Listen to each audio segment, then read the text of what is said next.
Hi hello friends, welcome to MST academy. இன்னைக்கு நம்ம என்ன பார்க்க போறோம்னா, 6ஆம் வகுப்பு தமிழ்ல இருக்கக்கூடிய இலக்கணங்கள் மட்டும் தான் நம்ம பார்க்க போறோம்.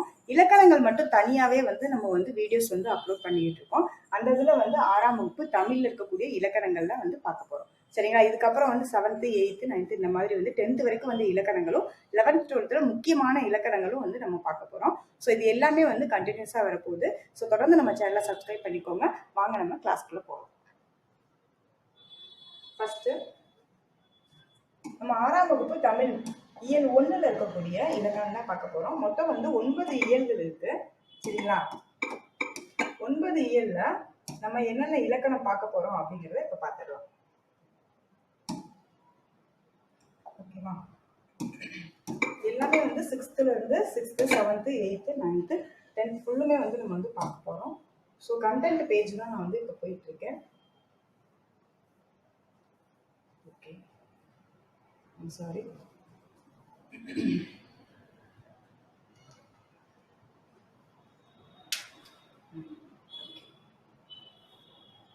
இப்ப கண்டென்ட்ல நமக்கு என்னென்ன கொடுத்துருக்காங்க, நம்ம என்ன பார்க்க போறோம், இந்த 6ஆம் வகுப்பு இலக்கணத்துல என்னென்ன பார்க்க போறோம் அப்படிங்கறத இப்ப பாக்குறோம். சரிங்களா?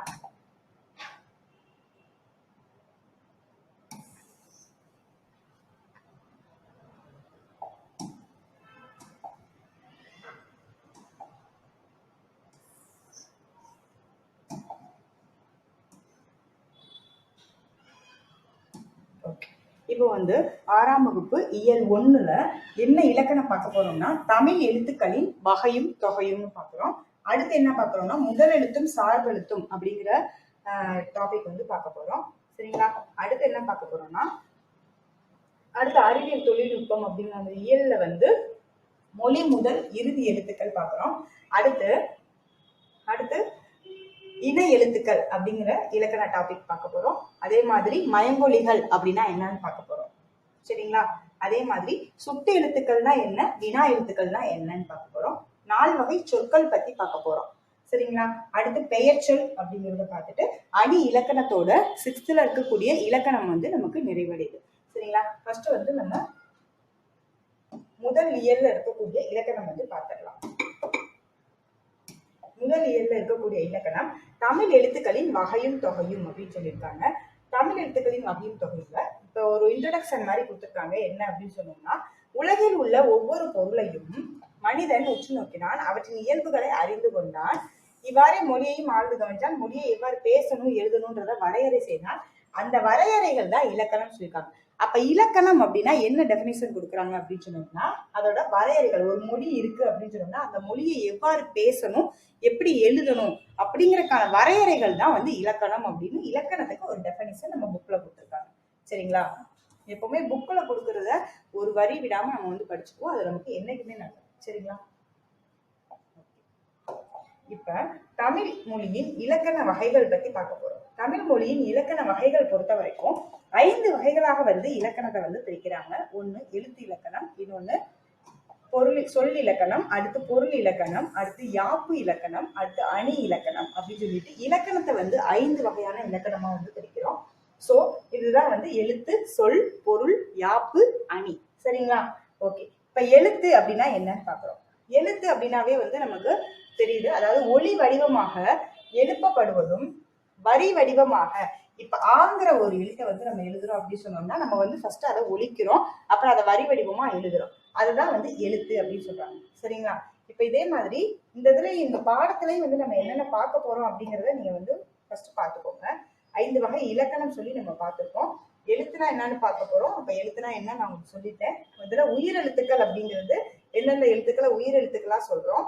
அடுத்து மாத்திரை, அதாவது அந்தந்த எழுத்துக்களுக்கு உரிய மாத்திரை என்னென்னு பார்க்கிறோம். அடுத்து மெய்யெழுத்துக்கள் தான் என்னன்னு பார்க்க போறோம். அதுக்கப்புறம் என்ன பார்க்கிறோம் அப்படின்னு சொன்னோம்னா, மெய்யெழுத்துக்களை பத்தி பார்க்கிறோம். அதே மாதிரி அது என்னென்ன வன்மையா ஒலிக்கிறது, என்னென்ன மென்மையா ஒலிக்கிறது, அதாவது வல்லின எழுத்து, மெல்லின எழுத்து, இடையின எழுத்து, இதெல்லாம் பத்தி நம்ம இந்த பாடத்துல பார்க்க போறோம். சரிங்களா? அதே மாதிரி ஆயுத எழுத்து பத்தி பார்க்க போறோம். அவ்வளவுதான். இந்த பாடத்துல இது மட்டும் தான் நமக்கு கொடுத்துருக்காங்க. இதை நம்ம டீட்டெயிலா பார்ப்போம். சரிங்களா? ஓகே. இப்ப நான் எழுத்து அப்படிங்கறத சொல்லிட்டேன். இப்போ உயிரெழுத்து அப்படின்னா என்னன்னு சொல்லி பார்க்கிறோம். சரிங்களா? உயிரெழுத்து அப்படின்னு பார்க்க போறோம். இதுக்கு முன்னாடி என்ன பார்த்தோம்? இலக்கணம் பார்த்தோம். 5 வகையான இலக்கணம் இருக்குன்னு சொல்லிட்டு பார்த்துருக்கோம். 5 வகையான இலக்கணம் எழுத்து, சொல், பொருள், யாப்பு, அணின்னு பார்த்துருக்கோம். எழுத்துனா என்னன்னு சொல்லி பார்க்குறோம். ஒலி வடிவமாகவும் வரி வடிவமாகவும் எழுதப்படுவதுதான் எழுத்துன்னு சொல்லி பார்க்குறோம். அடுத்து வந்து உயிரெழுத்துக்கள் அப்படின்னா என்னன்னு பார்க்குறோம். உயிருக்கு முதன்மையானது என்னது அப்படின்னு சொன்னோம்னா, உயிருக்கு முதன்மையானது காற்று. ஸோ அந்த இயல்பாக காற்று வெளிப்படும் போது ஏற்படக்கூடிய எழுத்துக்களை தான் உயிர் எழுத்துக்கள் சொல்றாங்க. அதனாலதான் அந்த எழுத்துக்களுக்கு பேரே உயிர் எழுத்துக்கள் அப்படின்னு சொல்றாங்க. ஏன்னா அந்த முதன்மையான காற்றுல இருந்து அந்த காற்று இயல்பா காற்று நம்ம சாதாரணமாவே இப்ப குழந்தை அழுகும் போதே வந்து தொடர்ந்து அழுதுச்சு அப்படின்னா இம்மா அப்படிங்கிற மாதிரி தான் அழுகும். சரிங்களா? ஸோ வந்து அந்த காற்று இயல்பா வெளிப்படும் போதே நமக்கு வந்து அந்த அப்படிங்கிற எழுத்து வந்து உருவாகுது. அந்த மாதிரியான ஆல இருந்து வரைக்கும் இருக்கக்கூடிய உயிரெழுத்துக்கள் எல்லாமே காற்றை முதன்மையாக கொண்டுதான் வந்து வெளிப்படுது. அதனாலதான் அதை வந்து உயிர் எழுத்துக்கள் அப்படின்னு சொல்றாங்க. சரிங்களா?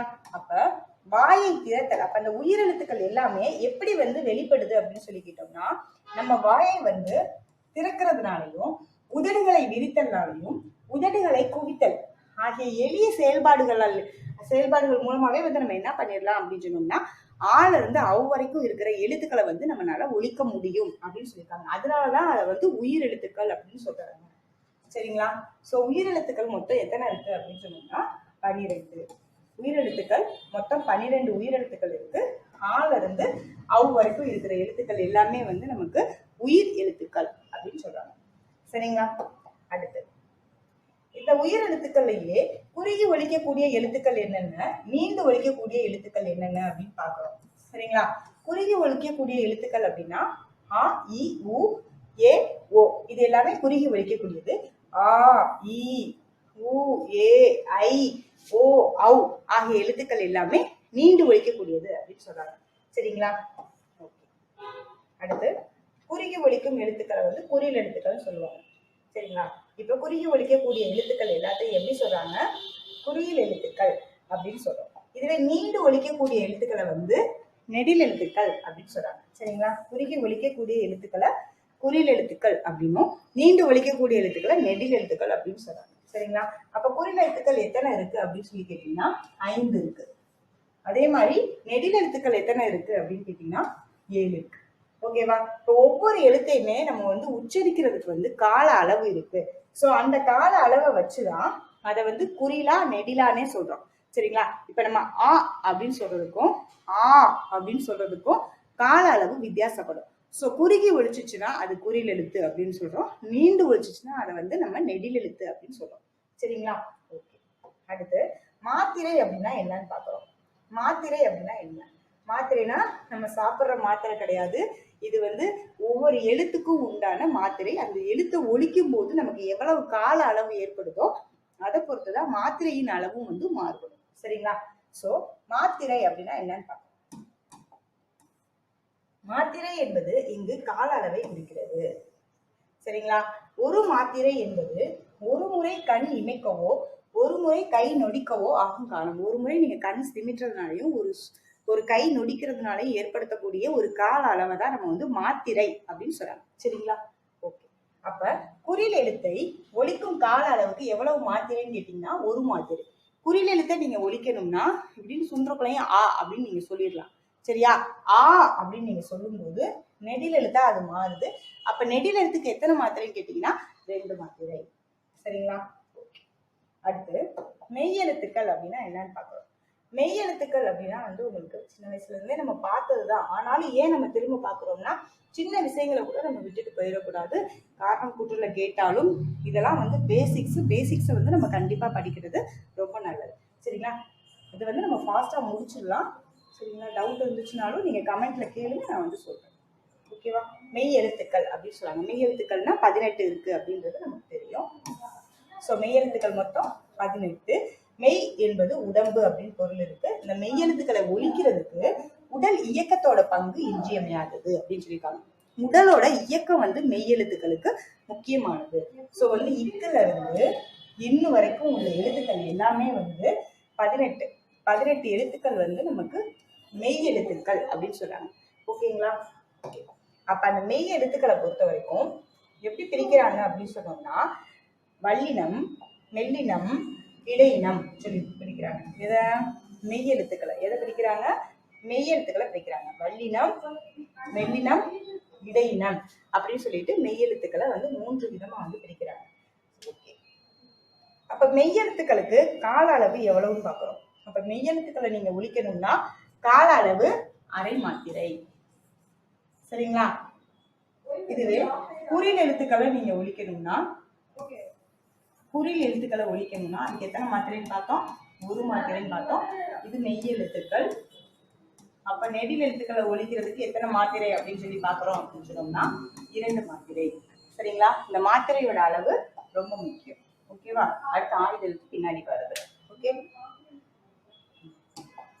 இது வரைக்கும் பார்த்த வரைக்கும் நான் ரிவிஷன் பண்ணிருக்கேன். ஓகேவா? இப்போ மெல்லினம் அப்படின்னா ஞன நமன அப்படின்னு சொல்லி வச்சுட்டு அதுக்கு மேல வந்து புள்ளி வச்சுட்டீங்க அப்படின்னு சொன்னோம்னா அதுதான் மெல்லினம். சரிங்களா? வல்லினத்தை பொறுத்த வரைக்கும் கசட தபரன்னு சொல்றோம். அதுக்கு மேல புள்ளி வச்சோம்னா வல்லின மெய்யெழுத்துக்கள். இடையின மெய்யெழுத்துக்களுக்கு யரள வளலன் அதுக்கு மேல புள்ளி வச்சீங்கன்னா இடையின மெய்யெழுத்துக்கள் அப்படின்னு சொல்றாங்க. ஓகேவா? அடுத்து மெய்யெழுத்துக்களுக்கு அரை மாத்திரையும் பார்த்துட்டோம். இப்ப வந்து வன்மையா ஒலிக்கக்கூடியது, மென்மையா ஒலிக்கக்கூடியது, வன்மையாவும் இல்லாம மென்மையாவும் இல்லாம இடையில ஒலிக்கக்கூடியது அப்படின்னு சொல்லியிருக்காங்க. ஸோ அதேதான் நம்ம கசட தபரை தான் பார்க்க போறோம். கசட தபரை அப்படிங்கிற 6மே வந்து வன்மையாக ஒலிக்கிறது. ஓகேவா? அப்ப வன்மையாக ஒலிக்கிறதுனால இதை வந்து என்னது வல்லினம் சொல்றாங்க. அடுத்து ஞன நமனன்னு சொல்றாங்க. இது 6மே மென்மையாக ஒலிக்கிறதுனால இதை வந்து மெல்லினம் சொல்றாங்க. யரள வளலன்ற 6மே வன்மையாவும் இல்லாம மென்மையாவும் இல்லாம இரண்டுக்கும் இடைப்பட்டு ஒலிப்பதனால இதை இடையின எழுத்துக்கள் அப்படின்னு சொல்றாங்க. சரிங்களா? அடுத்து உயிர் மெய்னா என்னன்னு பாக்குறோம். அப்ப உயிர் மெய் அப்படின்னா என்னன்னா மெய்யெழுத்துக்கள் 18ஓட உயிரெழுத்துக்கள் 12மே சேர்ந்துச்சுன்னா அதுதான் உயிர் மெய் எழுத்துக்கள் அப்படின்னு சொல்றாங்க. ஒண்ணும் இல்ல, மெய்யெழுத்துக்கள் வந்து இங்க இக்கல்ல இருந்து இன்னும் வரைக்கும் இருக்கா, இந்த மெய்யெழுத்துக்கள் 18ஓட சேர்ந்து உயிரெழுத்துக்கள் ஆல இருந்து அவு வரைக்கும் உள்ள எழுத்துக்கள் எல்லாமே வந்து மெய் எழுத்துக்கள் அப்படின்னு சொல்றாங்க. இப்ப இக்கு கூட்டலா கான் வருமா? இதுவே இக்கு கூட்டல் ஆ அப்படின்னு வந்துச்சுன்னா கா அப்படின்னு வருமா? சோ அப்ப இக்கு கூட்டல் ஈன்னு வந்துச்சுன்னா அப்ப கீன்னு வரும். அப்ப மெய்யெழுத்துக்கள் 18 கூடவும் இந்த உயிரெழுத்துக்கள் 12மே சேர்ந்து நமக்கு உயிர்மெய் எழுத்துக்களை உருவாக்குது.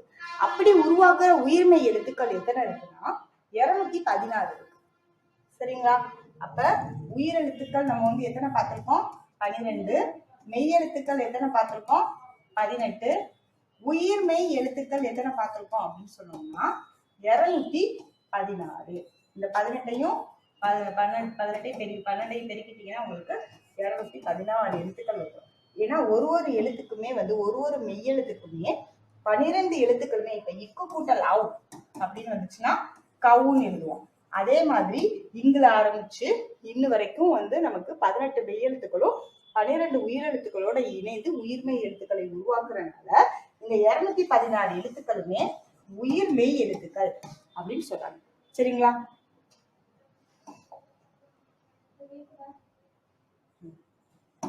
ஓகே, அதே மாதிரி ஆயுத எழுத்து அப்படின்னா என்னன்னு பாக்குறோம். தமிழ் மொழியில் உயிர் மெய் எழுத்துக்கள் தவிர இன்னொரு எழுத்து என்ன இருக்கு? ஆயுத எழுத்து இருக்கு. அப்ப அந்த ஆயுத எழுத்தை பொறுத்த வரைக்கும் அதுக்கு எவ்வளவு கால அளவு அப்படின்னு சொல்லி கேட்டீங்கன்னா அரை மாத்திரை தான். அப்ப மெய்யும் ஆயுதமாக தான் செய்யுளில் கருதப்படும் அப்படிங்கிற ஒரு சென்டென்ஸே இருக்கு. சரிங்களா? செய்யுளில் மெய்யும் ஆயுதமாகவே கருதப்படும், ஆயுதமும் மெய்யாகவே கருதப்படும் நினைக்கிறேன், மாற்றி சொல்றேன். ஆனா மெய்யும் ஆயுதத்துக்கும் ரெண்டுக்குமே ஒலிக்கக்கூடிய கால அளவு அரை மாத்திரை தான். சரிங்களா? இதை மறக்கக்கூடாது. ஓகே, அதே மாதிரி உயிரெழுத்துக்கு உயிர்மெய்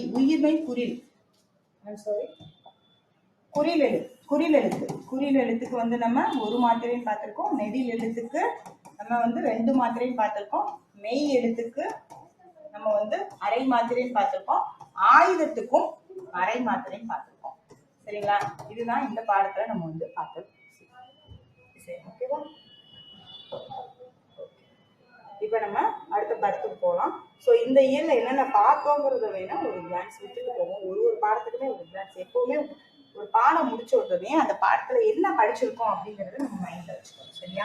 தமிழ் எழுத்துக்களோட வகையும் தொகையுன்ற டாபிக்ல இலக்கண வகைகள் 5ன்னு பார்த்திருக்கோம். சரிங்களா? அதே மாதிரி எழுத்துனா என்னன்னு பார்த்திருக்கோம். உயிரெழுத்துக்கள் வந்து 12ன்னு பார்த்திருக்கோம். அதே மாதிரி குறுகி ஒழிச்சுச்சுன்னா அது குறில் எழுத்து 5 இருக்கு, நீண்டு ஒழிச்சுச்சுன்னா 7 இருக்கு. மாத்திரையை பொறுத்த வரைக்கும் குறில் எழுத்துக்கு 1 மாத்திரை, நெடில் எழுத்துக்கு 2 மாத்திரைன்னு பார்த்துருக்கோம். மெய்யெழுத்தை பொறுத்த வரைக்கும் 18 இருக்குன்னு சொல்லியிருக்கோம். வல்லினம், மெல்லினம், இடையினம் சொல்லிக்கோங்க. இது வன்மையாக ஒழிக்குது, இது மென்மையாக ஒழிக்குது, இது இரண்டுக்கும் நடுவுல ஒழிக்கிறதுனால இடையினம் சொல்றாங்க. மெய்யெழுத்துக்களோட மாத்திரை வந்து அரை மாத்திரைன்னு பார்த்துருக்கோம். சரிங்களா? அதே மாதிரி வல்லின எழுத்து, மெல்லின எழுத்து, இடையின எழுத்து சென்டென்ஸா கொடுத்துருக்காங்க. உயிர்மை எழுத்துனா என்னன்னு பாக்குறோம். உயிர்மை எழுத்தை பொறுத்த வரைக்கும் உயிரெழுத்து 12, மெய்யெழுத்து 18 சேர்த்து மொத்தம் ஆக மொத்தம் 216 எழுத்துக்கள் தான் வந்து நம்ம உயிர்மை எழுத்துக்கள் அப்படின்னு பாக்குறோம். சரிங்களா? ஆயுத எழுத்தை பொறுத்த வரைக்கும் ஆயுத எழுத்துக்கு அரை மாத்திரை தான், மெய்யெழுத்துக்கும் அரை மாத்திரை தான். சரிங்களா? ஓகே, இப்ப நம்ம அடுத்த இயலுக்கு போயிடலாம். இது வந்து முதல் இயல்ல இருக்கக்கூடிய இலக்கணம் நம்ம முடிச்சிட்டோம். அடுத்த இயல்ல என்ன இலக்கணம் இருக்குன்னு பார்ப்போம். அடுத்த இயல்ல என்ன இலக்கணம்? ஓகே, இயல் 2ல முதல் எழுத்தும் சார்பெழுத்தும் அப்படிங்கிறத நம்ம பார்க்க போறோம். சோ முதல் எழுத்துனா என்ன, சார்பெழுத்துனா என்ன அப்படின்னு சொல்லி பார்க்கிறோம். ஓகேவா? இந்த பாடத்துல என்னென்ன பார்க்க போறோம் அப்படிங்கிறத ஃபர்ஸ்ட் பார்த்துருவோம். ஃபர்ஸ்ட் எழுத்துக்களோட 2 வகைகள் பார்க்கிறோம். முதல் எழுத்துக்கள்னா என்னன்னு பார்க்கிறோம். அதுக்கப்புறம் சார்பெழுத்துக்கள் அப்படின்னா என்னன்னு பார்க்க போறோம். சார்பெழுத்துக்கள்ல எத்தனை வகை இருக்கு அப்படின்னு சொல்லிட்டு பார்க்கிறோம். அதே மாதிரி உயிர்மெய் அப்படின்னா என்னன்னு பார்க்க போறோம். ஏற்கனவே உயிர்மெய் நம்ம பார்த்துருக்கோம். அதே மாதிரி ஆயுதம், அதை பத்தி ஆயுதத்தை பத்தி ஒரு இது விளக்கம் பார்க்க போறோம். சரிங்களா? இந்த பாடத்துல இவ்வளவுதான் பார்க்க போறோம். ஓகே, சோ முதல் எழுத்தும் சார்பெழுத்தும் அப்படின்னு சொல்லியிருக்காங்க. அப்போ முதல் எழுத்தும் சார்பெழுத்தும் எழுத்துக்கள் அப்படின்னு சொல்லி பார்த்தோம்னா, இப்ப எழுத்து அப்படின்னு சொல்லிட்டோம்னாவே அதுக்கு வந்து 2 வகைப்படுது. ஒண்ணு முதல் எழுத்து, இன்னொன்னு சார்பெழுத்து அப்படின்னு சொல்லியிருக்காங்க. முதல் எழுத்து, சார்பு எழுத்துக்கள் அப்படின்னு சொல்லியிருக்காங்க. அப்ப முதல் எழுத்துக்கள் அப்படின்னா என்ன அப்படின்னா, உயிரெழுத்துக்கள் 12, மெய்யெழுத்துக்கள் 18, ஆக மொத்தம் 30 எழுத்துக்களுமே முதல் எழுத்துக்கள் தான் அப்படின்னு சொல்றாங்க. சரிங்களா? ஏன்னா பிற எழுத்துக்கள் தோன்றுவதற்கும் இயங்குவதற்கும் வந்து முதல் காரணமாக இருப்பதே வந்து இந்த முதல் எழுத்துக்கள் தான். அப்போ முதல் எழுத்துனா என்ன? உயிரெழுத்து 12, மெய்யெழுத்து 18, மொத்தம் 30 எழுத்து சேர்ந்ததுதான் முதல் எழுத்துன்னு சொல்லியிருக்காங்க.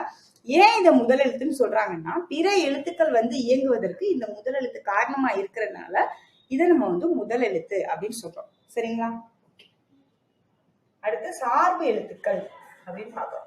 அப்ப சார்பு எழுத்துக்கள் அப்படின்னா என்னன்னா, முதல் எழுத்துக்களை சார்ந்து வரும் எழுத்துக்கள். அப்ப முதல் எழுத்துக்கள் 30 இருக்கு இல்லையா, இந்த 30ஐ சார்ந்து வரும் எழுத்துக்கள் சார்பு எழுத்துக்கள் அப்படின்னு சொல்லியிருக்காங்க. இந்த சார்பு எழுத்துக்களை பொறுத்த வரைக்கும் 10 வகைப்படும். ஓகேவா? உயிர்மெய், ஆயுதம், உயிரளப்படை, ஒற்றளப்படை, குற்றிய லிகரம், குற்றிய லுகரம், ஐகார குறுக்கம், ஔகார குறுக்கம், மகர குறுக்கம், ஆயுத குறுக்கம். சரிங்களா? ஓகே, இது எல்லாமே சார்பெழுத்துக்களோட வகைகள். இந்த முதல் எழுத்துக்களை சார்ந்து இயங்குவதனால்தான் இந்த எழுத்துக்களை சார்பெழுத்துக்கள் அப்படின்னு சொல்றாங்க. ஓகேவா? இப்ப இந்த வகுப்புல நம்ம என்ன படிக்க போறோம்னா, உயிர்மெய், ஆயுதம், இது 2 பத்தி தான் படிக்க போறோம். இந்த உயிர்மெய்யும் ஆயுதமுமே எந்த வகையில ஒண்ணுதான்? சார்பெழுத்துக்களோட வகைகள்ல ஒண்ணு. ஓகேவா? அப்ப உயிர்மெய் அப்படின்னு சொல்றோம். அப்ப உயிர்மெய்யை பொறுத்த வரைக்கும் உயிர்மெய் மெய்யெழுத்துக்களும்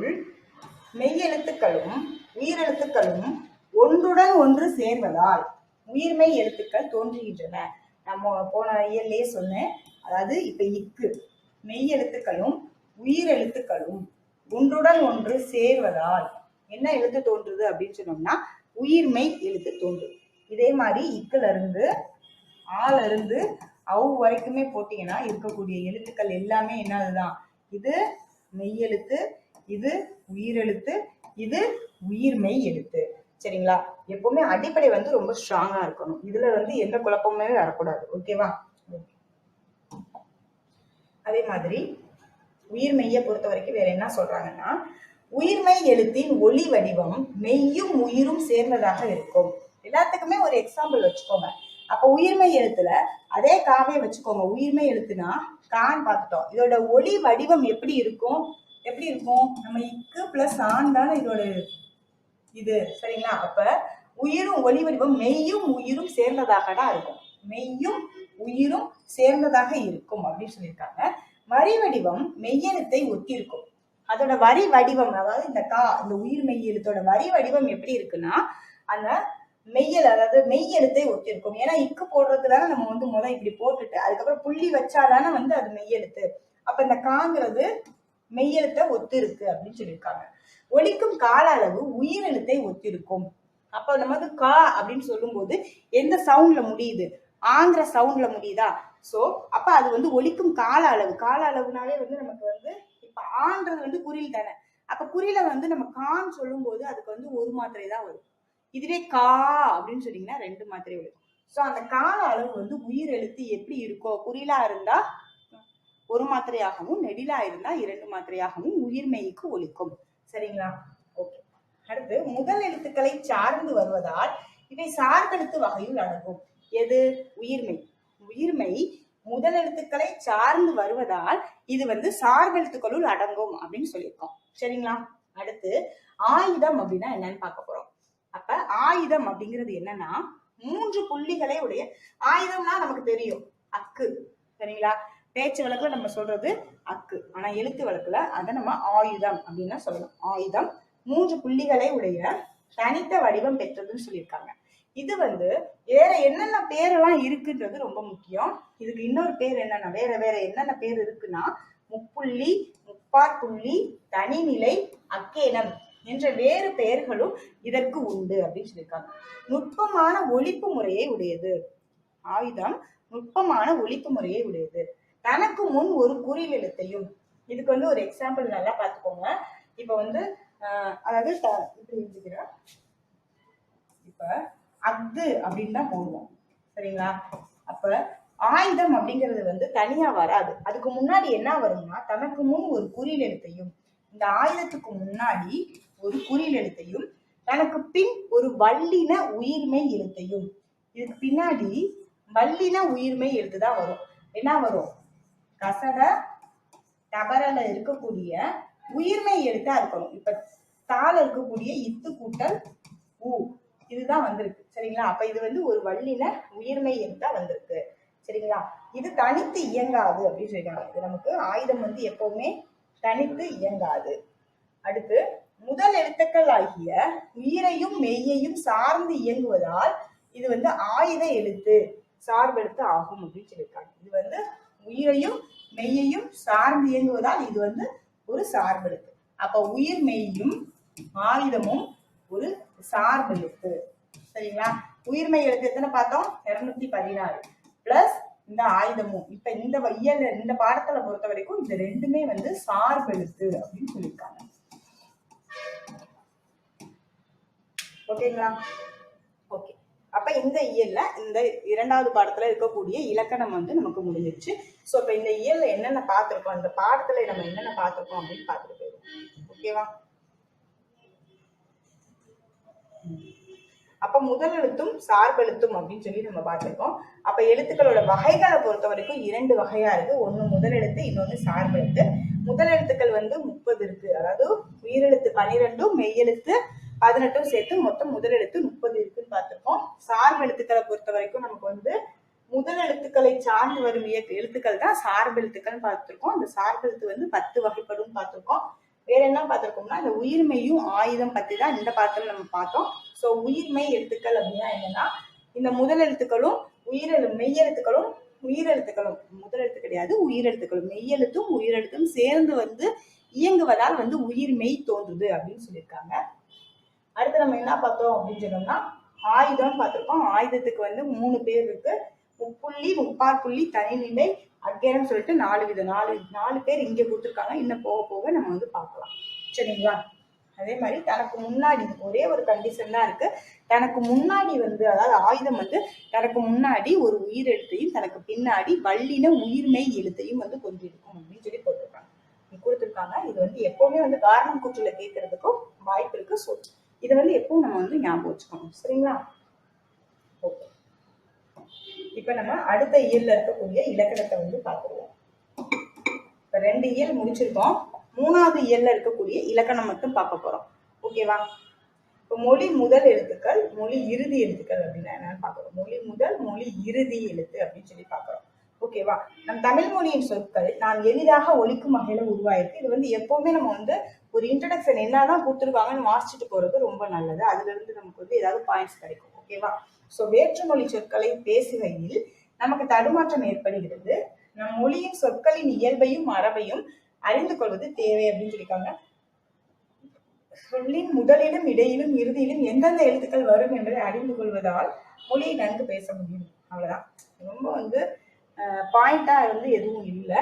ஆனா என்ன சொல்றாங்க அப்படின்னு சொன்னோம்னா, ஒரு மொழியை நம்ம அறிந்து கொள்ளணும்னா அந்த மொழியை இடையிலும் இறுதியிலும் எந்தெந்த எழுத்துக்கள் வரும் அப்படின்னு நம்ம தெரிஞ்சுக்கிட்டோம்னா அதை பத்தி நம்ம நல்லா தெரிஞ்சுக்கலாம், நல்லா பேசலாம் அப்படின்னு சொல்லியிருக்காங்க. சரிங்களா? சோ பிழையின்றி எந்தெந்த எழுத்துக்களை எங்கெங்க பயன்படுத்தணும் அப்படிங்கிறது நமக்கு தெரிஞ்சுக்கிறதும் அவசியம் சொல்லியிருக்காங்க. ஓகேவா? அதே மாதிரி தமிழ் எழுத்துக்களின் வகை தொகை பற்றி தான் இப்போ நம்ம பார்த்துக்கிட்டு இருக்கோம். ஸோ இதுல எல்லா எழுத்துக்களுமே எல்லா இடங்கள்லயுமே வராது. முதல்லையும் இடையிலையும் இறுதியிலையும் வரும் எழுத்துக்கள் பற்றி தான் நம்ம இந்த பாடத்துல தெரிஞ்சுக்க போறோம். ஸோ மொழி முதல் எழுத்துக்கள்லாம் என்ன, மொழி இறுதி எழுத்துக்கள். தமிழ்ல சில எழுத்துக்கள் தான் மொழி முதல்ல தான் வரும், சில எழுத்துக்கள் மொழி இறுதியில தான் வரும். வேறு எழுத்துக்கள் வந்துச்சுன்னா அது தமிழ் மொழியே கிடையாது. இதுதான் இந்த பாடத்துல சொல்ல வராங்க. சரிங்களா? ஓகே. அப்ப மொழி முதல் எழுத்துக்கள் அப்படிங்கிறதுக்கு என்ன சொல்லியிருக்காங்கன்னு பார்க்கலாம். மொழி என்பதற்கு சொல் என்னும் பொருளும் உண்டு அப்படின்னு சொல்றாங்க. அப்ப மொழி அப்படின்னா, மொழி என்பதற்கு சொல் என்னும் பொருளும் உண்டு. சொல்லின் முதலில் வரும் எழுத்துக்களை மொழி முதல் எழுத்துக்கள் அப்படின்னு சொல்றாங்க. ஒரு சொல் இருக்கு அப்படின்னு சொன்னோம்னா அந்த சொல்லோட முதல்ல வர எழுத்தை தான் மொழி முதல் எழுத்து அப்படின்னு சொல்லியிருக்காங்க. உயிரெழுத்துக்கள் 12மே சொல்லின் முதல்ல வரும். ஆல இருந்து அவ் வரைக்கும் உள்ள எழுத்துக்கள் எல்லாமே சொல்லின் முதலில் வரும். First condition. சரிங்களா? ஓகே. அடுத்து அதே மாதிரி நம்ம இப்ப மொழி முதல் எழுத்துக்கள் இப்ப நம்ம பார்த்துட்டு இருக்கோம். மொழி இறுதி எழுத்துக்கள் பார்த்துட்டோம்னா இந்த பாடம் அவ்வளவுதான். மொழி முதல்ல வராத எழுத்துக்கள் என்னென்ன, மொழி இறுதி எழுத்துக்கள் என்னென்ன, மொழி இறுதியில வராத எழுத்துக்கள் என்னென்ன அப்படிங்கிறத இந்த பாடத்துல பார்க்க போறோம். அவ்வளவுதான். இந்த சின்ன பாடம் தான். சரிங்களா? முடிச்சிடும். ஓகே. மொழி முதல் எழுத்துக்கள்.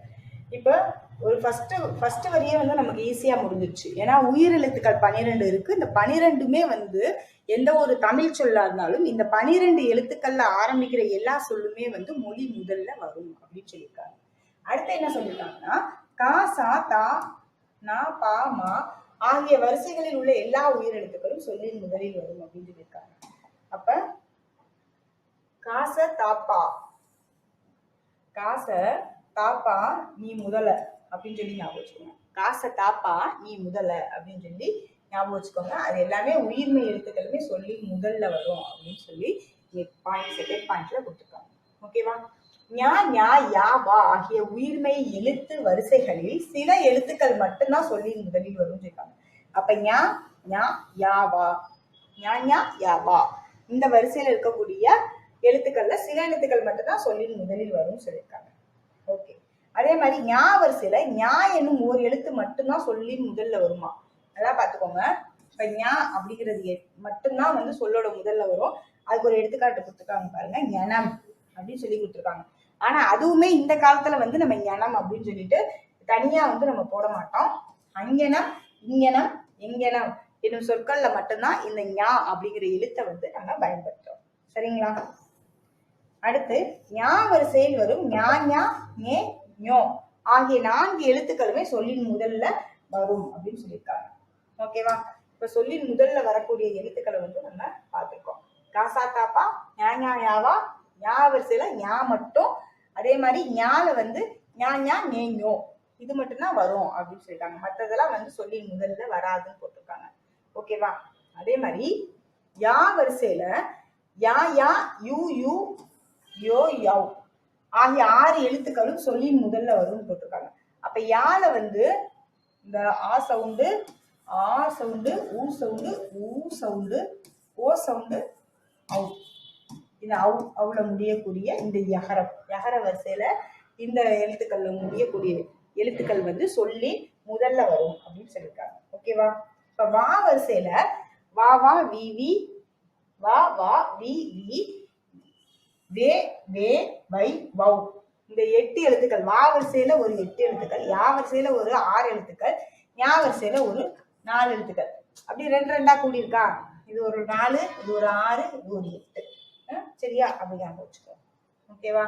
அதே மாதிரி இந்த பாக்ஸ்ல என்ன கொடுத்துருக்காங்கன்னு பார்த்துவோம். கா வரிசை எழுத்துக்கள். இதுல வந்து நமக்கு எப்படிதான் வரணும், அதாவது நமக்கு வந்து அகர வரிசைப்படி எழுதுக அப்படின்னு சொல்லிட்டு சிலபஸ்லயே நமக்கு இருக்கு. ஸோ வந்து கா கா கி கி இதை வந்து நமக்கு இப்போவே இந்த வயசுல வந்து நம்ம படிக்கணுமா இல்லை எப்பனாலும் நம்ம படிக்கணுமா அப்படிங்கிற மாதிரி நம்ம வந்து நினைச்சிட்டு இருக்க கூடாது. இது வந்து ரொம்ப முக்கியம். எதுக்கப்புறம் எது வரும், கா கா கி கி வரிசை வந்து நீங்க வந்து எழுதி பார்க்கறது நல்லது. ஒரு தடவையாவது கா வரிசையும் எழுதி பார்த்துருங்க. மெய்யெழுத்த வரிசைக்கு போறதுக்கு முன்னாடி நீங்களே எழுதி பார்த்துருங்க. சரிங்களா? அப்பதான் வந்து நமக்கு ஒரு இந்த வரிசையில இருக்கு அப்படிங்கிறது தெரியும். சரிங்களா? கா கா கி கி கூ கூ கே கே கை கோ கோ கௌ இதுதான் வந்து அகர வரிசைப்படி நமக்கு வந்து எழுத சொல்லுவாங்க. இந்த வரிசையில தான் வந்து நம்ம எழுதணும். ஓகேவா? நெக்ஸ்ட், மொழிக்கு முதலில் வராத எழுத்துக்கள். மொழிக்கு முதலில் வராத எழுத்துக்கள் என்னென்ன அப்படின்னு சொல்லி பாக்குறாங்க. ஓகே, அப்ப மெய்யெழுத்துக்கள் 18 சொல்லின் முதல்ல வராது. எப்படி நம்ம உயிரெழுத்துக்கள் 12மே சொல்லின் முதலில் வரும்னு சொல்லி பார்த்தோமா, அதே மாதிரி மெய்யெழுத்துக்கள் 18மே வந்து சொல்லின் முதல்ல வராது. டா நா ரா லா லா லா ரா நா ஆகிய 8 உயிர்மை எழுத்துக்களோட வரிசையில ஒரு எழுத்து கூட சொல்லின் முதல்ல வராது அப்படின்னு சொல்லிட்டாங்க. எது? டானா ராலா லாலா ரா. அதே மாதிரி ஆயுத எழுத்து எப்பவுமே சொல்லின் முதலில் வராது, தனித்தும் வராது. சரிங்களா? ஞா ஞா யா வா ஆகிய உயிர்மை எழுத்து வரிசையில மொழி முதல்ல வருவதாக குறிப்பிடப்பட்ட எழுத்துக்கள் தவிர பிற எழுத்துக்கள் எல்லாமே சொல்லின் முதல்ல வராது. இந்த ஞால வந்து பார்த்தோம்ல, ஞால வந்து ஞா மட்டும் வரும், ஞா யா வா அப்படின்னு சொல்லி பார்த்தோமா. இப்ப 4 6ன்னு பார்த்தோம்னா ஞா யா வா 4 6 8. சரிங்களா? இதெல்லாம் இது தவிர இந்த எழுத்துக்கள் தவிர மற்ற எழுத்துக்கள் எதுவுமே மொழி முதல்ல வராதுன்னு சொல்லியிருக்காங்க. அப்ப இந்த டமாரம், ரம்பம், லண்டன் இப்படிலாம் இருக்கே, அப்ப இதெல்லாம் வந்து தமிழ் எழுத்து கிடையாதா அப்படின்னு கேட்டோம்னா கிடையாது. இது வந்து ஒரு பிறமொழி சொற்கள் தான். கார்த்திக் அப்படின்றது கூட நமக்கு பின்னாடி பார்ப்போம், அது வந்து தமிழ் சொல் கிடையாது, பிறமொழி சொற்கள். இவற்றை தமிழ்ல ஒளிபெயர்த்து எழுதுறோம் அப்படின்னு சொல்லியிருக்காங்க. சரியா? இதெல்லாம் வந்து தமிழ் எழுத்துக்கள் கிடையாது. ஏன்னா இந்த தாள ஆரம்பிக்கிற தமிழ் எழுத்தே கிடையாது அப்படிங்கிறாங்க. ஓகேவா? அடுத்து மொழி இறுதி எழுத்துக்கள்னா என்னன்னு பாக்குறோம். அப்ப மொழி இறுதி எழுத்துக்கள்னா என்ன? ஒரு மொழிக்கு இறுதியில வரக்கூடிய எழுத்துக்கள் என்னென்ன, இறுதியில வர முடியாத எழுத்துக்கள் என்னென்ன அப்படின்னு சொல்லிட்டு பாக்குறோம். சரிங்களா? அப்ப சொல்லின் இறுதியில் வரும் எழுத்துக்களை மொழி முதல் எழுத்துக்கள், இறுதி எழுத்துக்கள் அப்படின்னு சொல்றோம். சொல்லின் இறுதியில வந்துச்சுன்னா அதை வந்து நம்ம எப்படி சொல்றோம்னா மொழி இறுதி எழுத்துக்கள் சொல்றோம். உயிரெழுத்துக்கள் 12ம் மெய்யுடன் இணைந்து உயிர் மெய்யாக மட்டுமே மொழி இறுதியில் வரும். அப்ப உயிரெழுத்துக்கள் 12ம் அப்ப உயிர்மெய் எழுத்துக்கள் இருக்கு இல்லையா, அந்த உயிர்மெய் எழுத்துக்கள் எல்லாமே சொல்லி மொழியின் இறுதியில வரும் அப்படின்னு சொல்லியிருக்காங்க. உயிர் எழுத்துக்கள் 12ம் மெய்யுடன் இணைந்து உயிர் மெய்யாக மட்டுமே மொழி இறுதியில் வரும் அப்படின்னு சொல்லிட்டாங்க. அடுத்து ஞஞன நமனல இருக்கக்கூடிய நாவை எடுத்துட்டு யரல வளல நா இந்த ஆகிய மெய்யெழுத்துக்களின் 11 மெய்யெழுத்துக்கள்ல ஒரு 11 மட்டும் வந்து இறுதியில வரும் அப்படின்னு சொல்லியிருக்காங்க. சரியா? 18 மெய்யெழுத்துக்கள்ல 11 மட்டும்தான் இறுதியில வரும் அப்படின்னு சொல்லியிருக்காங்க. இதுல இறுதியில வராததுக்கு என்னென்ன கண்டிஷன் அப்படின்னு சொல்றாங்க. மொழியில இறுதி ஆகாத எழுத்துக்கள் என்ன அப்படின்னு பார்த்தோம்னா, சொல்லின் இறுதியில உயிரெழுத்துக்கள் தனித்து வராது. சொல்லோட இறுதியில வந்து எப்பவுமே உயிரெழுத்துக்கள் வந்து தனித்து வராதுன்னு சொல்லியிருக்காங்க.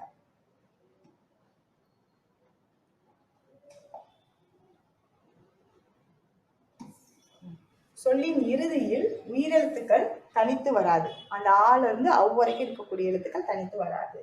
இப்போ உயிரெழுத்துக்கள் மெய்யெழுத்துடன் இணைந்து உயிர் மெய்யாக மட்டுமே சொல்லின் இறுதியில் வரும். நம்ம ஏற்கனவே பார்த்த பாயிண்ட் தான். உயிரெழுத்துக்களும் மெய்யெழுத்துக்களும் சேர்ந்து உயிர் மெய்யா மட்டும்தான் வரும். அளபெடை எழுத்துக்களில் இடம்பெறும் போது உயிரெழுத்துக்கள் சொல்லின் இறுதியில வரும் அப்படின்னு இருக்காங்க. அப்ப இப்ப நசையி அப்படின்னு இருக்குன்னு வச்சுக்கோங்களேன், இது வந்து ஒரு அளபடை. இது என்ன அளபடைனா சொல்லி செயலபடை. அப்ப இதுல மட்டும் நமக்கு உயிரெழுத்து இறுதியில வந்திருக்கு, அப்ப அது வராதா அப்படின்னு சொல்லி கேட்டோம்னா அளபடையில மட்டும் உயிரெழுத்துக்கள் சொல்லின் இறுதியில வரும் அப்படின்னு சொல்லியிருக்காங்க. ஓகேவா? அதே மாதிரி ஆயுத எழுத்து சொல்லின் இறுதியில வராது. அப்ப சொல்லின் இறுதியிலையும் வராது, தனித்தும் வராது. சரிங்களா? ரெண்டே ரெண்டு கண்டிஷனோட வரும். முன்னாடி வந்து உயிர் எழுத்தையும் பின்னாடி வல்லின உயிர்மை எழுத்தையும் வச்சுதான் இந்த அக்கு வரும் அப்படிங்கறது வந்து நம்ம பார்த்துருக்கோம். சரிங்களா? ஓகே. இக்கு, இங்கு, இச்சு, இட்டு, இத்து, இப்பு, இரு ஆகிய 7 மெய்யெழுத்துக்களும் சொல்லின் இறுதியில வராது. சரிங்களா? ஏதாச்சும் ஒண்ணு மட்டும் படிச்சு வச்சுக்கோங்க. அதே மாதிரி இதை லைட்டா பார்த்துக்கோங்க. நமக்கு வந்து ஏதாச்சும் ஒண்ணு கிளிக் ஆகும். ஓகேவா? உயிர்மை எழுத்துக்களுள் ஞா எழுத்து வரிசை சொல்லின் இறுதியில வராது. ஞா எழுத்துல இருக்கக்கூடிய உயிர்மை எழுத்துக்கள் வராது அப்படின்னு சொல்லியிருக்காங்க. ஆனா வந்து நம்ம ஞனம் அப்படிங்கிறது மட்டும் வரும், முதல்ல வரும்னு சொல்லி பார்த்திருக்கோம். ஞா அப்படிங்கிறது வந்து அங்கனம் அப்படின்னு இருக்கக்கூடிய இந்த காலத்துல நம்ம எழுதக்கூடிய அந்த எழுத்து வந்து சொல்லின் முதல்ல வரும்னு சொல்லியிருக்கோம். ஆனா இறுதியில இந்த ஞா வந்து வராது. இப்ப நான் சொன்னேன்னா கார்த்திக், அப்ப இறுதியில வரக்கூடிய அந்த எழுத்து காங் காங் இங்கு வந்திருக்கு. சுஜித் இத்து வந்திருக்கு. சோ இத்துல இருக்கக்கூடிய எழுத்து வராதுன்னு சொல்லியிருக்காங்க. ஜாங்கிரி இதுவும் வந்து ரீ ரா வரிசையில இருக்கா. அப்ப ரீங்கிறது என்னது? உயிர் மெய் எழுத்து தானே. அப்ப உயிர் மெய் எழுத்துக்களுள் ஞா எழுத்து வரிசை சொல்லின் இறுதியில வராது அப்படின்னு சொல்லியிருக்காங்க. ரீ அப்படிங்கிற எழுத்து வராது. இப்பு, இச்சு இது எல்லாமே வந்து பிறமொழி பெயர் சொற்கள்ல இந்த எழுத்துக்கள் இறுதி எழுத்துக்களாக தான் இடம்பெறுது. அப்ப இது எல்லாமே வந்து தமிழ் எழுத்து கிடையாது. சரிங்களா? அதே மாதிரி எகர வரிசையில் கே முதல் நே முடிய எகர வரிசையில் கே முதல் நே வரைக்கும் இருக்கக்கூடிய எழுத்துக்கள் வந்து வராது அப்படின்னு சொல்லியிருக்காங்க. உகர வரிசையில நோ தவிர உயிர்மை எழுத்துக்கள் இறுதியில வராதுன்னு சொல்லியிருக்காங்க. அதே மாதிரி நோ என்னும் எழுத்து ஓரெழுத்து ஒரு மொழியாக துன்பம் அப்படிங்கிற பொருள்ல மட்டும் வரும் அப்படின்னு சொல்லியிருக்காங்க. அப்ப நோ அப்படிங்கிறது வந்து இறுதி எழுத்தா வராது, ஆனா தனியா வந்து ஓரெழுத்து ஒரு மொழியில வரும். நோ அப்படிங்கிறதுக்கு என்ன மீனிங்னா துன்பம் அப்படிங்கிறதா மீனிங். சரிங்களா? இப்ப சொல்லின் இடையில் வரும் எழுத்துக்கள் என்னென்ன அப்படின்னு சொல்லி பாக்குறோம். அப்ப மெய்யெழுத்துக்கள் 18 சொல்லின் இடையில வரும். இடையில வரக்கூடியது நம்ம இது வரைக்கும் பார்த்தது முதல்ல வரக்கூடியது இறுதியில வரக்கூடியது பார்த்தோம். இப்ப இடையில என்னென்ன வருதுன்னு பாக்குறோம். சாரி, மெய்யெழுத்துக்கள் 18மே சொல்லின் இடையில் வரும். உயிர்மெய் எழுத்துக்கள் சொல்லின் இடையில வரும் அப்படின்னு இருக்காங்க. உயிர் மெய் எழுத்துக்களும் சொல்லின் இடையில வரும்.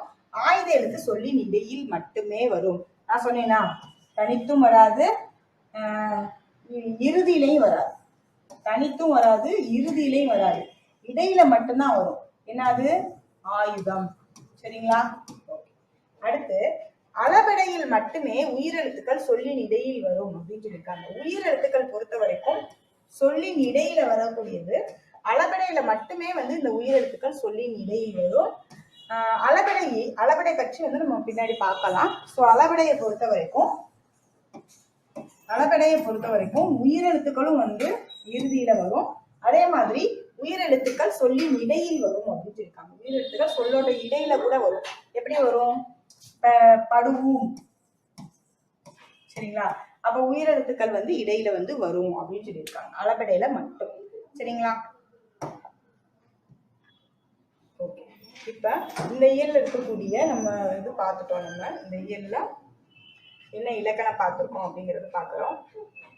ஸோ இறுதி எழுத்துனா என்ன, முதல் எழுத்துனா என்ன அப்படிங்கிறது தான் நம்ம வந்து பார்த்துருக்கோம். முதல் எழுத்துக்கள் அப்படிங்கிறது என்ன அப்படின்னு பார்த்தோம். மொழி முதல்ல வரக்கூடிய எழுத்துக்கள் என்ன, மொழி இறுதியில வரக்கூடிய எழுத்துக்கள் என்ன, இடையில் வரக்கூடிய எழுத்துக்கள் என்ன, எந்த எழுத்துக்கள்லாம் வராது அப்படிங்கிற கண்டிஷன்ஸ் தான் வந்து இந்த பாடத்துல நம்ம பார்த்துருக்கோம். சரிங்களா? ஓகே. அப்ப இயல் 3ல இருக்கக்கூடிய இலக்கணம் வந்து நம்ம முடிச்சிட்டோம். அடுத்து நம்ம இயல் 4ல இருக்கக்கூடிய இலக்கணத்தை வந்து நம்ம பார்க்கலாம். ஓகேவா?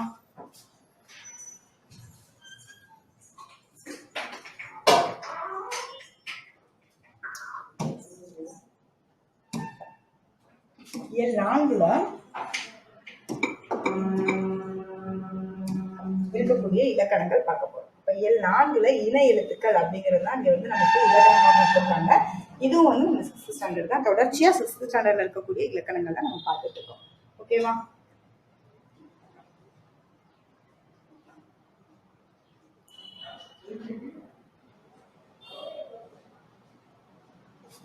அதாவது இன எழுத்துக்கள்ல பாக்குறோம். சில எழுத்துக்களுக்கு இடையே ஒலிக்கும் முயற்சி, பிறக்கும் இடம் ஆகியவற்றுக்கு இடையில வந்து ஒற்றுமை இருக்கு அப்படின்னு சொல்லியிருக்காங்க. இப்ப அதாவது நம்ம ஒலிக்க போற முயற்சியும் பிறக்கிற இடமும் வந்து ஒரு ஒற்றுமை இருக்குன்றாங்க. அப்படின்னா என்ன அப்படின்னா, ஒற்றுமை உள்ள எழுத்துக்கள் நம்ம வந்து ஒலிக்கிற முயற்சி, பிறக்கிற இடம், ரெண்டுக்கும் உள்ள ஒற்றுமையை தான் வந்து நம்ம வந்து இன எழுத்துக்கள் அப்படின்னு சொல்றோம். சரிங்களா?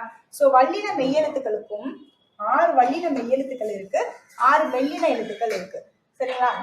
6 வல்லின எழுத்துக்களுக்குமே இந்த 6 மெல்லின எழுத்துக்கள் தான் இன எழுத்துக்களா வரும் அப்படின்னு சொல்லியிருக்காங்க. சொற்கள்ல மெல்லின மெய் எழுத்தை அடுத்து பெரும்பாலும் அதன் இனமாகிய வல்லின எழுத்து தான் வரும் அப்படின்னு சொல்லியிருக்காங்க.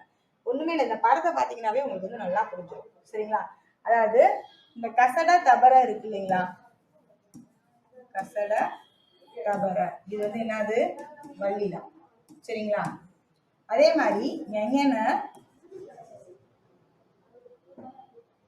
சாரி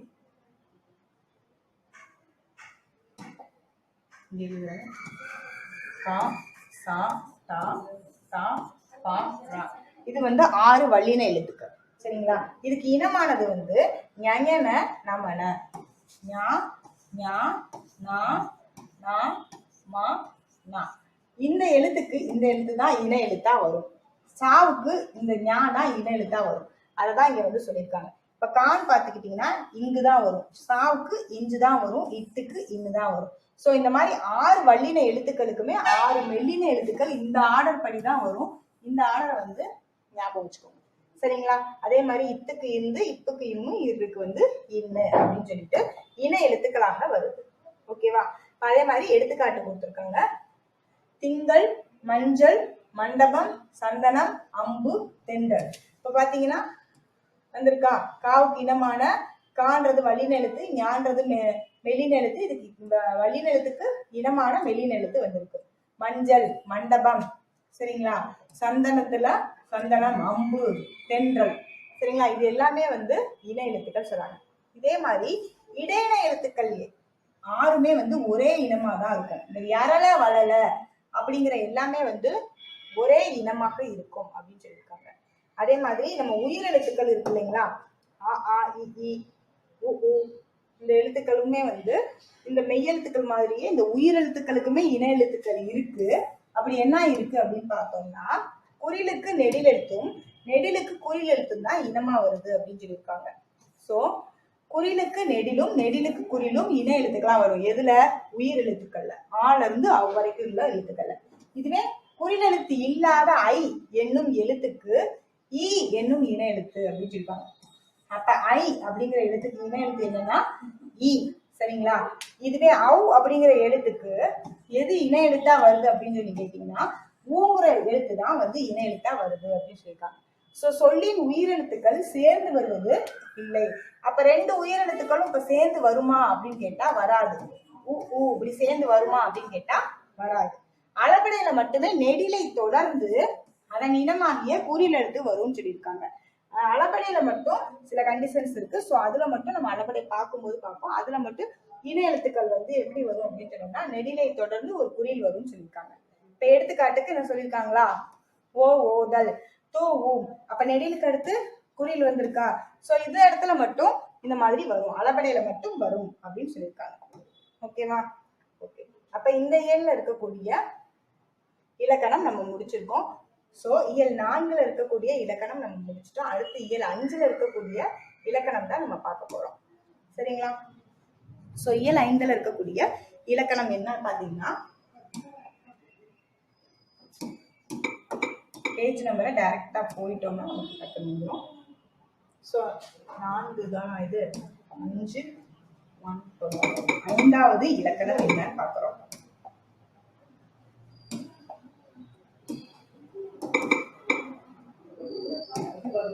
ஐந்தாவது பாடத்துல மயங்கொலிகள் அப்படின்னா என்னன்னு பார்க்க போறோம். இது வந்து 5வது இயல்ல இருக்கக்கூடிய மயங்கொலிகள். சரிங்களா? இது வரைக்கும் நம்ம 4 இயல் முடிச்சிருக்கோம். அடுத்து வந்து 5வது இயல் பார்க்க போறோம்.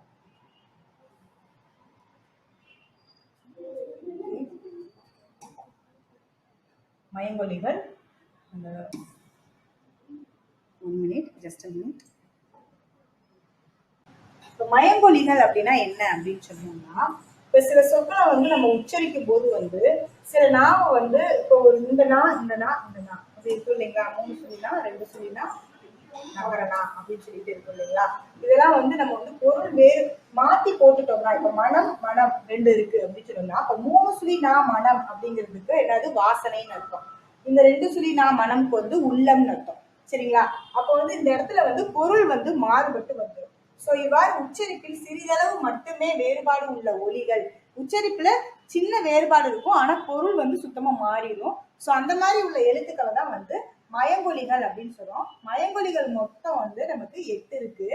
நான் 3 சுழினா 2 சுழினா இந்த நகர நான் வந்து இருக்கு.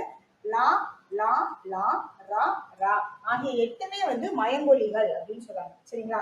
இப்ப நம்ம 8 அப்படின்னு சொன்னோம்னா வந்து மயங்கொலிகள் 8, விடை வந்து 8, சரிங்களா? தொடை 8, பொருள்கோள் 8, சரிங்களா? அப்ப 8 அப்படின்னு நம்ம பார்க்கும் போதெல்லாம் வந்து நம்ம என்ன பண்ணணும், அப்படி கொஞ்சம் கொஞ்சம் கம்பேர் பண்ணிக்கணும். ஓகேவா? அடுத்து வேற என்ன பாக்குறோம்னா இந்த நா நா நா இந்த 3 நாவுக்கும் என்ன வித்தியாசம் அப்படின்னு பாக்குறோம். சரிங்களா? அப்ப நா அப்படின்னு நம்ம சொல்லும் போதே இந்த 3 சுழி நாவை நம்ம சொல்லும் போது நாவின் நுனி மேல்வாய் அன்னத்தின் பகுதியை தொடுவதால் நகரம் பிறக்குது அப்படின்னு சொல்லியிருக்காங்க. இந்த 3 நாவுக்கும் என்ன வித்தியாசம், சப்போஸ் காரணம் கூட்டுல வச்சோம்னா நம்ம டக்குன்னு எப்படி எடுக்கிறது அப்படிங்கிறத இப்ப பார்க்கலாம். சரிங்களா? இப்ப நாவின் நுனி மேல்வாய் அன்னத்தின் நடு பகுதியை தொடுவதால் நகரம் பிறக்கிறது. இதுவே இந்த 2 சுழி நாவுக்கு நாவோட நுனி, நாவின் நுனி மேல்வாய் அன்னத்தின் முன் பகுதியை தொடுவதால் இந்த நகரம் பிறக்குதுன்னு சொல்லியிருக்காங்க. அதே மாதிரி இந்த நா வந்து நாவின் நுனி மேல்வாய் பல்லின் அடிப்பகுதியை தொடுவதால் நகரம் பிறக்குது அப்படின்னு சொல்லியிருக்காங்க. சரிங்களா? இப்ப இந்த நாவை பொறுத்த வரைக்குமே இந்த நாவை எப்படி சொல்லணும் அப்படிங்கிறத சொல்லியிருக்காங்க. இதை முதல்ல நம்ம பார்த்துட்டு அந்த சாட்குள்ள போவோம். இப்ப நான் அப்படிங்கிறது வந்து இருக்கு இல்லையா, இந்த நகரம் வந்து தாவுக்கு அடுத்து வருது, தகரத்தை அடுத்து வரும் நா அப்படிங்கிறதுனால இத தன்னகரம் சொல்றோம். சரிங்களா? நம்ம 3 சுழினான்னு சொல்லிக்கிட்டு இருக்கோம். ஆனா நம்ம வந்து இதை எப்படி நம்ம சொல்லணும் அப்படின்னு சொன்னோம்னா தன்னகரம் அப்படின்னு தான் சொல்லணும். சரிங்களா? இப்ப தகரத்தை அடுத்து வரும் நகரத்தினால இது தன்னகரம் சொல்றாங்க. அப்ப இந்த நாவ தன்னகரம் சொல்லணும். அடுத்து ரகரத்தை அடுத்து வரும் நகரம் ரன்னகரம் சொல்லணும். சரிங்களா? இப்ப இந்த பாடம் ஃபுல்லுமே நம்ம வந்து இந்த நாவை வந்து எப்படி சொல்ல போறோம், தன்னகரம்னு சொல்ல போறோம், இத தன்னகரம்னு சொல்ல போறோம், இத ரன்னகரம்னு சொல்ல போறோம். இதை அப்படியே நம்ம சொல்லி பழகிட்டோம்னா நமக்கே வந்துடும். சரிங்களா? இப்ப பாத்தீங்கன்னா இப்ப டா அப்படிங்கிற எழுத்துக்கு முன்னாடி இந்த இன் வந்திருக்கா, அப்ப கண்டம். அப்ப டா வரக்கூடிய எழுத்துக்கள் எல்லாத்துலயுமே டா வரிசை வந்திருக்கு, டா வரிசை வரக்கூடிய எல்லா இடத்துலயுமே வந்து இந்த தன்னகரம் தான் வரும்.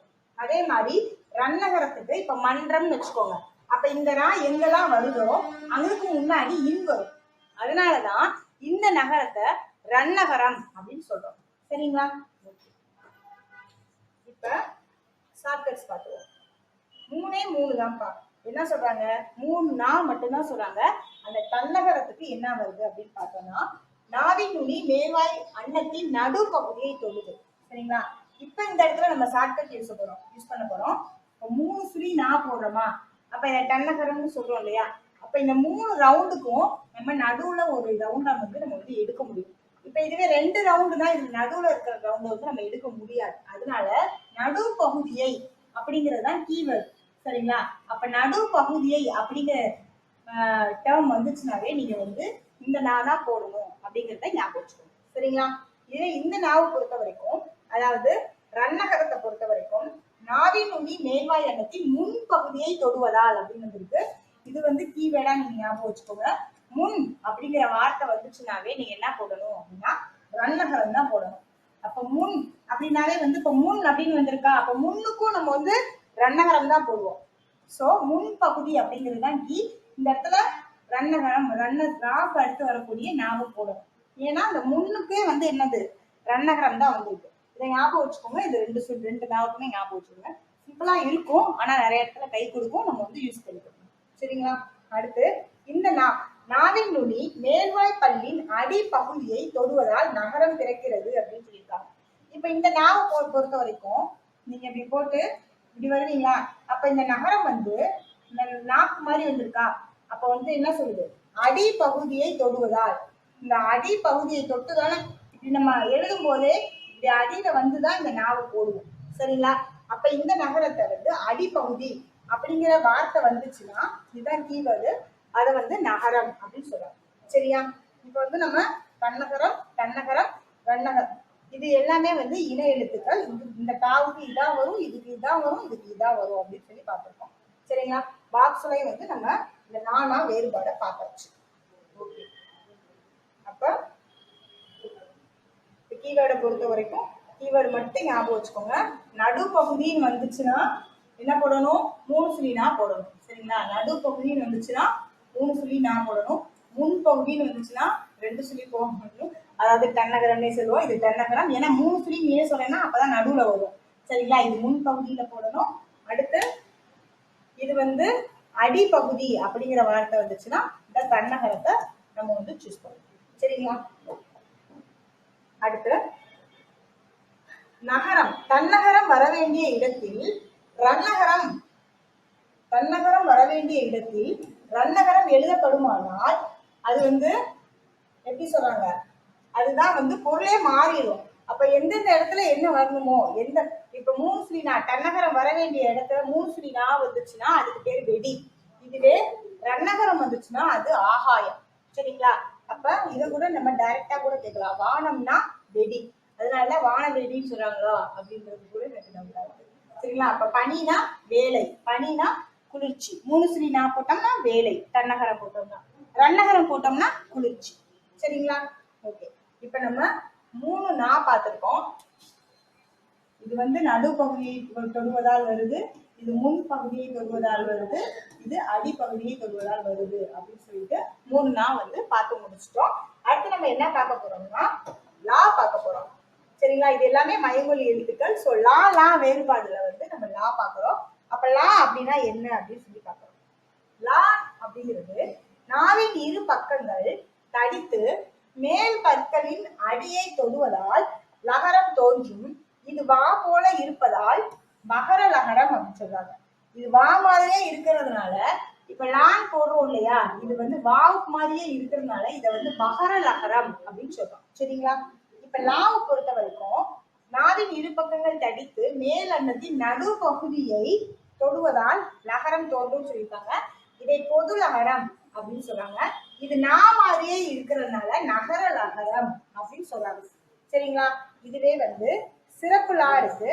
சிறப்பு லாவை பொறுத்த வரைக்கும் நாவின் நுனி மேல் நோக்கி வளைந்து வருடுவதால், இதுதான் டேர்ம், வளைந்து வருடுவதால் லகரம் தோன்றும். லகரமும் லகரமும் ஒரே இடத்துல ஒலிக்கப்படும் சொல்லியிருக்காங்க. இப்ப லாங்கிறது வந்து தமிழுக்கே சிறப்பானது, எனவே இதனை சிறப்பு லகரம் என்று அழைக்கிறோம் அப்படின்னு சொல்லியிருக்காங்க. இது மா மாதிரியே இருக்கிறதால இந்த லகரத்தை மகர லகரம் சொல்றாங்க. சரிங்களா? அப்ப இந்த 3 லாவுக்குமே வந்து நம்ம வித்தியாசம் கண்டுபிடிச்சாச்சு. என்ன சொல்றாங்க? இது வந்து மகர லகரம், இது பொது லகரம் அல்லது நகர லகரம், இது வந்து சிறப்பு லகரம் அல்லது மகர லகரம். மா மாதிரியே இருக்கிறதுனால மகர லகரம் சொல்லியிருக்காங்க. ஓகே. அப்ப இதுல என்னென்ன ஷார்ட்கட்ஸ் பார்க்க போறோம் பார்த்துக்கோங்க. இப்ப லான்ற பொறுத்த வரைக்கும் இதை வந்து நம்ம வந்து லா எப்படி இருக்குன்னா இப்படி இருக்கா. சோ வந்து தடித்து நெருங்குவதால் அப்படிங்கிற ஒரு வார்த்தை வந்து இதுல வந்திருக்கும். தடித்து இரு பக்கங்கள், நாவின் இரு பக்கங்கள் தடித்து மேல் பற்களின் அடியை தொடுது. சரிங்களா? இது வந்து மேல் பற்களோட அடியை தொடுவதால் இது வந்து லா அப்படின்னு சொல்லியிருக்காங்க. சரிங்களா? இதுவே இந்த லாவுக்கு அதாவது பொது லகரத்துக்கு மேல் அன்னத்தின் நடுப்பகுதி, இது வந்து பற்களின் அடியை தொடுது. பல்லுன்னு சொல்லி ஞாபகம் வச்சுக்கோங்க. பல்லு, பல்லுக்கு எந்த இங்கு போடுவோம்? இதான போடுவோம். அப்ப பற்களின் அடியைன்னு வந்துச்சுன்னா இந்த லா தான். சரிங்களா? வேற எந்த இடத்துலயுமே பல்லுன்ற வார்த்தை வராது. ஓகேவா? நடுப்பகுதியை தொடும்போது இந்த லகரம் வருது. இதுக்கு என்ன ஆகுதுன்னா நடுப்பகுதி. அப்ப இதே மாதிரிதான் இப்ப லா அப்படின்னு சொல்றோமா. சரிங்களா? இது பொது லகரம் தானே. அப்ப பொது லகரத்தை வந்து நம்ம பொதுவா யாராச்சும் பேசணும்னா நடுவுல வந்து அவங்க உட்காந்து பொதுவா பேசுவாங்க. சரிங்களா? இப்ப ஒரு பஞ்சாயத்தே நடக்குதுன்னு வச்சுக்கோங்க, நடுவுலதான் பஞ்சாயத்து தலைவர் உட்கார்ந்து இருப்பாரு. அப்ப பொது லகரத்தை பொறுத்த வரைக்கும் நடுப்பகுதியை தொட்டுச்சு அப்படின்னு சொன்னோம்னா நீங்க பொது லகரம் அப்படின்னு சொல்லி ஞாபகம் வச்சுக்கோங்க. சரிங்களா? இப்ப லாவை பொறுத்த வரைக்கும், சிறப்பு லாவை பொறுத்த வரைக்கும் நாவின் நுனி மேல் நோக்கு வளைந்து வருடுவதால், வளைந்து வருடுது. சரிங்களா? இப்ப இது ஒரு நாக்குனே வச்சுக்கோங்களேன். இப்ப நாக்கே வந்து வளைந்து வருடுதா, அப்ப வந்து இந்த சிறப்பு லாவை வந்து வளைந்து வருடுவதால் அப்படிங்கிற டேர்ம் வந்துச்சுன்னா இது வந்து சிறப்பு லாவுது. ஓகேவா? இப்ப இருக்க கீ டேர்ம் மட்டும் சொல்றேன். மேல் பற்களின் அடி அப்படின்னு வந்துச்சுன்னா வில்லு வந்துடும். சரிங்களா? வகர நகரம் வந்துடும். இதுவே அன்னத்தின் நடுப்பகுதி அப்படின்னு வந்துச்சுன்னா எந்த வரணும்? பொது நகரம் வரணும். ஏன்னா பொதுவாதான் வந்து உட்கார வச்சு நம்ம வந்து பஞ்சாயத்துலாம் பண்ணுவாங்க அப்படின்னு சொல்லி ஞாபகம் வச்சுக்கோங்க. நடுப்பகுதி, நடுவுல தான் வந்து உட்கார்ந்துருப்பாங்க பஞ்சாயத்து, ஞாபகம் வச்சுக்கோங்க. இப்ப இந்த லா வந்து வளைந்து வருடுவதால் வர்றதுனால இதை வந்து சிறப்பு நகரம் அப்படின்னு சொல்லியிருக்காங்க. சரிங்களா? அடுத்து என்ன? ஆறு மயமொழி எழுத்து பார்த்துட்டோமா? 6 மயமொழி எழுத்துல இதுல என்ன கொடுத்துருக்காங்கன்னு பார்த்துக்குவோம். சிறப்பு நகரம் முடிச்சதுக்கு அப்புறம் பொருள் வேறுபாடு உணர்வுன்னு சொல்லியிருக்காங்க. விலை அப்படின்னா பொருளின் மதிப்பு, விலைனா உண்டாக்குதல், விளைவித்தல். சரிங்களா? விளைவித்தல். அடுத்து விலைங்கிறது வந்து விரும்பு, இலைங்கிறது வந்து செடியின் இலை, இலைனா மெலிந்து போதல், இழைச்சு போயிட்டோம் அப்படின்னு சொல்லுவோம்ல, அப்ப வந்து இந்த இலை தான் போடணும், பொது நகரம் தான் போடணும். இலைனா நூல் இலை. சரிங்களா? இதுவும் வந்து நமக்கு சிலபஸ்ல இருக்கு. மயங்கொலி எழுத்துக்கள் நல்லா பார்த்துக்கோங்க. அடுத்து ரா ரா 6 எழுத்து பார்த்துட்டோம். கடைசியா பார்க்க போற எழுத்து ரா ரா. ரா ராவை பொறுத்த வரைக்கும் இதை நம்ம வழக்கத்துல எப்படி சொல்லுவோம்? சின்ன ரா பெரிய ரான்னு சொல்லுவோமா? அப்ப இந்த ராவை வந்து எப்படி சொல்றாங்க அப்படின்னு சொன்னோம்னா இடையின ரகரம் அப்படின்னு சொல்லியிருக்காங்க. ஏன்னா இடையின எழுத்துக்கள்ல வரக்கூடிய எரல வளல அதுல வரக்கூடிய இந்த ராவை வந்து இடையின ரகரம் சொல்றாங்க. இந்த ராவை பொறுத்த வரைக்கும் இதை எப்படி சொல்றாங்க? வல்லின எழுத்து. வல்லின எழுத்து என்ன? கசட தபரல வரக்கூடிய எழுத்துனால இதை வந்து வல்லின ரா, வல்லின ரகரம் சொல்றாங்க. இது எரல வளல வரக்கூடிய ராவை வந்து இடையின ரகரம் அப்படின்னு சொல்றாங்க. சரிங்களா? அப்ப இது வந்து நமக்கு வந்து எப்படி பிறக்குது அப்படின்னு சொல்லி பார்த்தோம்னா, நாவின் நுனி மேல் அன்னத்தில் முதல் பகுதியை தொட்டு வருவதால் ரகரம் தோன்றுது அப்படின்னு சொல்லியிருக்காங்க. முதல் பகுதியை தொட்டுச்சுன்னா இந்த ரா. சரிங்களா? இதுவே நாவின் நுனி மேல் அன்னத்தின் மைய பகுதியை உரசுவதால், இங்க மைய பகுதியை உரசுச்சுன்னா அது பெரியரா அப்படின்னு சொல்லி ஞாபகம். ராவுக்குமே வந்து இப்ப இது வந்து சின்னரா பெரியரான்னு சொல்றீங்களா? அப்ப மைய பகுதிங்கிறது இதுலயும் வந்து இந்த ராவுக்கு அதே மாதிரியே ஞாபகம் வச்சுக்கோங்க. இது வந்து நுனி பகுதி முதல் பகுதியை தொட்டு வருது. அதே மாதிரி இது வந்து மைய பகுதியை தொட்டு வருவதால் இந்த ரா வந்திருக்கு அப்படின்னு சொல்லி வச்சுக்கோங்க. இது வல்லின ரகரா, இது இடையின ரகரா. மயங்கொலிகள்ல வேற என்ன பாக்குறோம்னா, இப்ப ஏரி அப்படின்னு பாத்துக்கிட்டீங்கன்னா, ஏரி அப்படின்னா நீர்நிலை. சரிங்களா? ஏரி நீர்நிலை. ஏரினா மேலே ஏரி, கூரைனா வீட்டின் கூரை, கூரைனா புடவை. சரிங்களா? இப்ப இயல் 5ல இருக்கக்கூடிய இலக்கணம் வந்து நம்ம பார்த்திருக்கோம். சோ இந்த பாடத்துல என்ன பார்த்தோம்னு வந்து கடற்கரை நம்ம பார்த்துட்டு போயிடலாம். பார்த்தாதான் நம்ம அடுத்த பாடம் பார்க்கும்போது ஈஸியா இருக்கும். சரிங்களா? மயங்கொலிகள்னு பார்க்கிறோம். மயங்கொலியை பொறுத்த வரைக்கும் 8 எழுத்துக்கள் வந்து மயங்கொலி எழுத்துக்கள்னு சொல்றாங்க. இதுல வந்து தன்னகரம், ரன்னகரம், தன்னகரம் சொல்லிட்டு 3 நான் பார்த்திருக்கோம். எங்கெங்க வருதுன்னு ஷார்ட்கட் பார்த்திருக்கோம். அடுத்து என்ன பார்த்திருக்கோம்? லா லா லா, இது வகர நகரம், இது பொது நகரம், இது சிறப்பு நகரம்னு பார்த்திருக்கோம். அது எங்கெங்க வருதுன்னு ஷார்ட்கட்ஸ் பார்த்திருக்கோம். வேற பொருள் வேறுபாடு பார்த்திருக்கோம். ரா ரா பார்த்திருக்கோம். சின்னரா வந்து முதல் பகுதியை தொடுது, அதாவது இடையின நகரம். வல்லின நகரம் வந்து மைய பகுதியை உரசுறதுனால வல்லின நகரம் பிறக்குதுன்னு சொல்லிட்டு இந்த இயல் பார்த்திருக்கோம். சரிங்களா? அடுத்த இயல்ல இருக்கக்கூடிய இலக்கணம் என்னன்னு சொல்லி பார்த்துருவோம். அடுத்த இயல்ல இருக்கக்கூடிய இலக்கணம்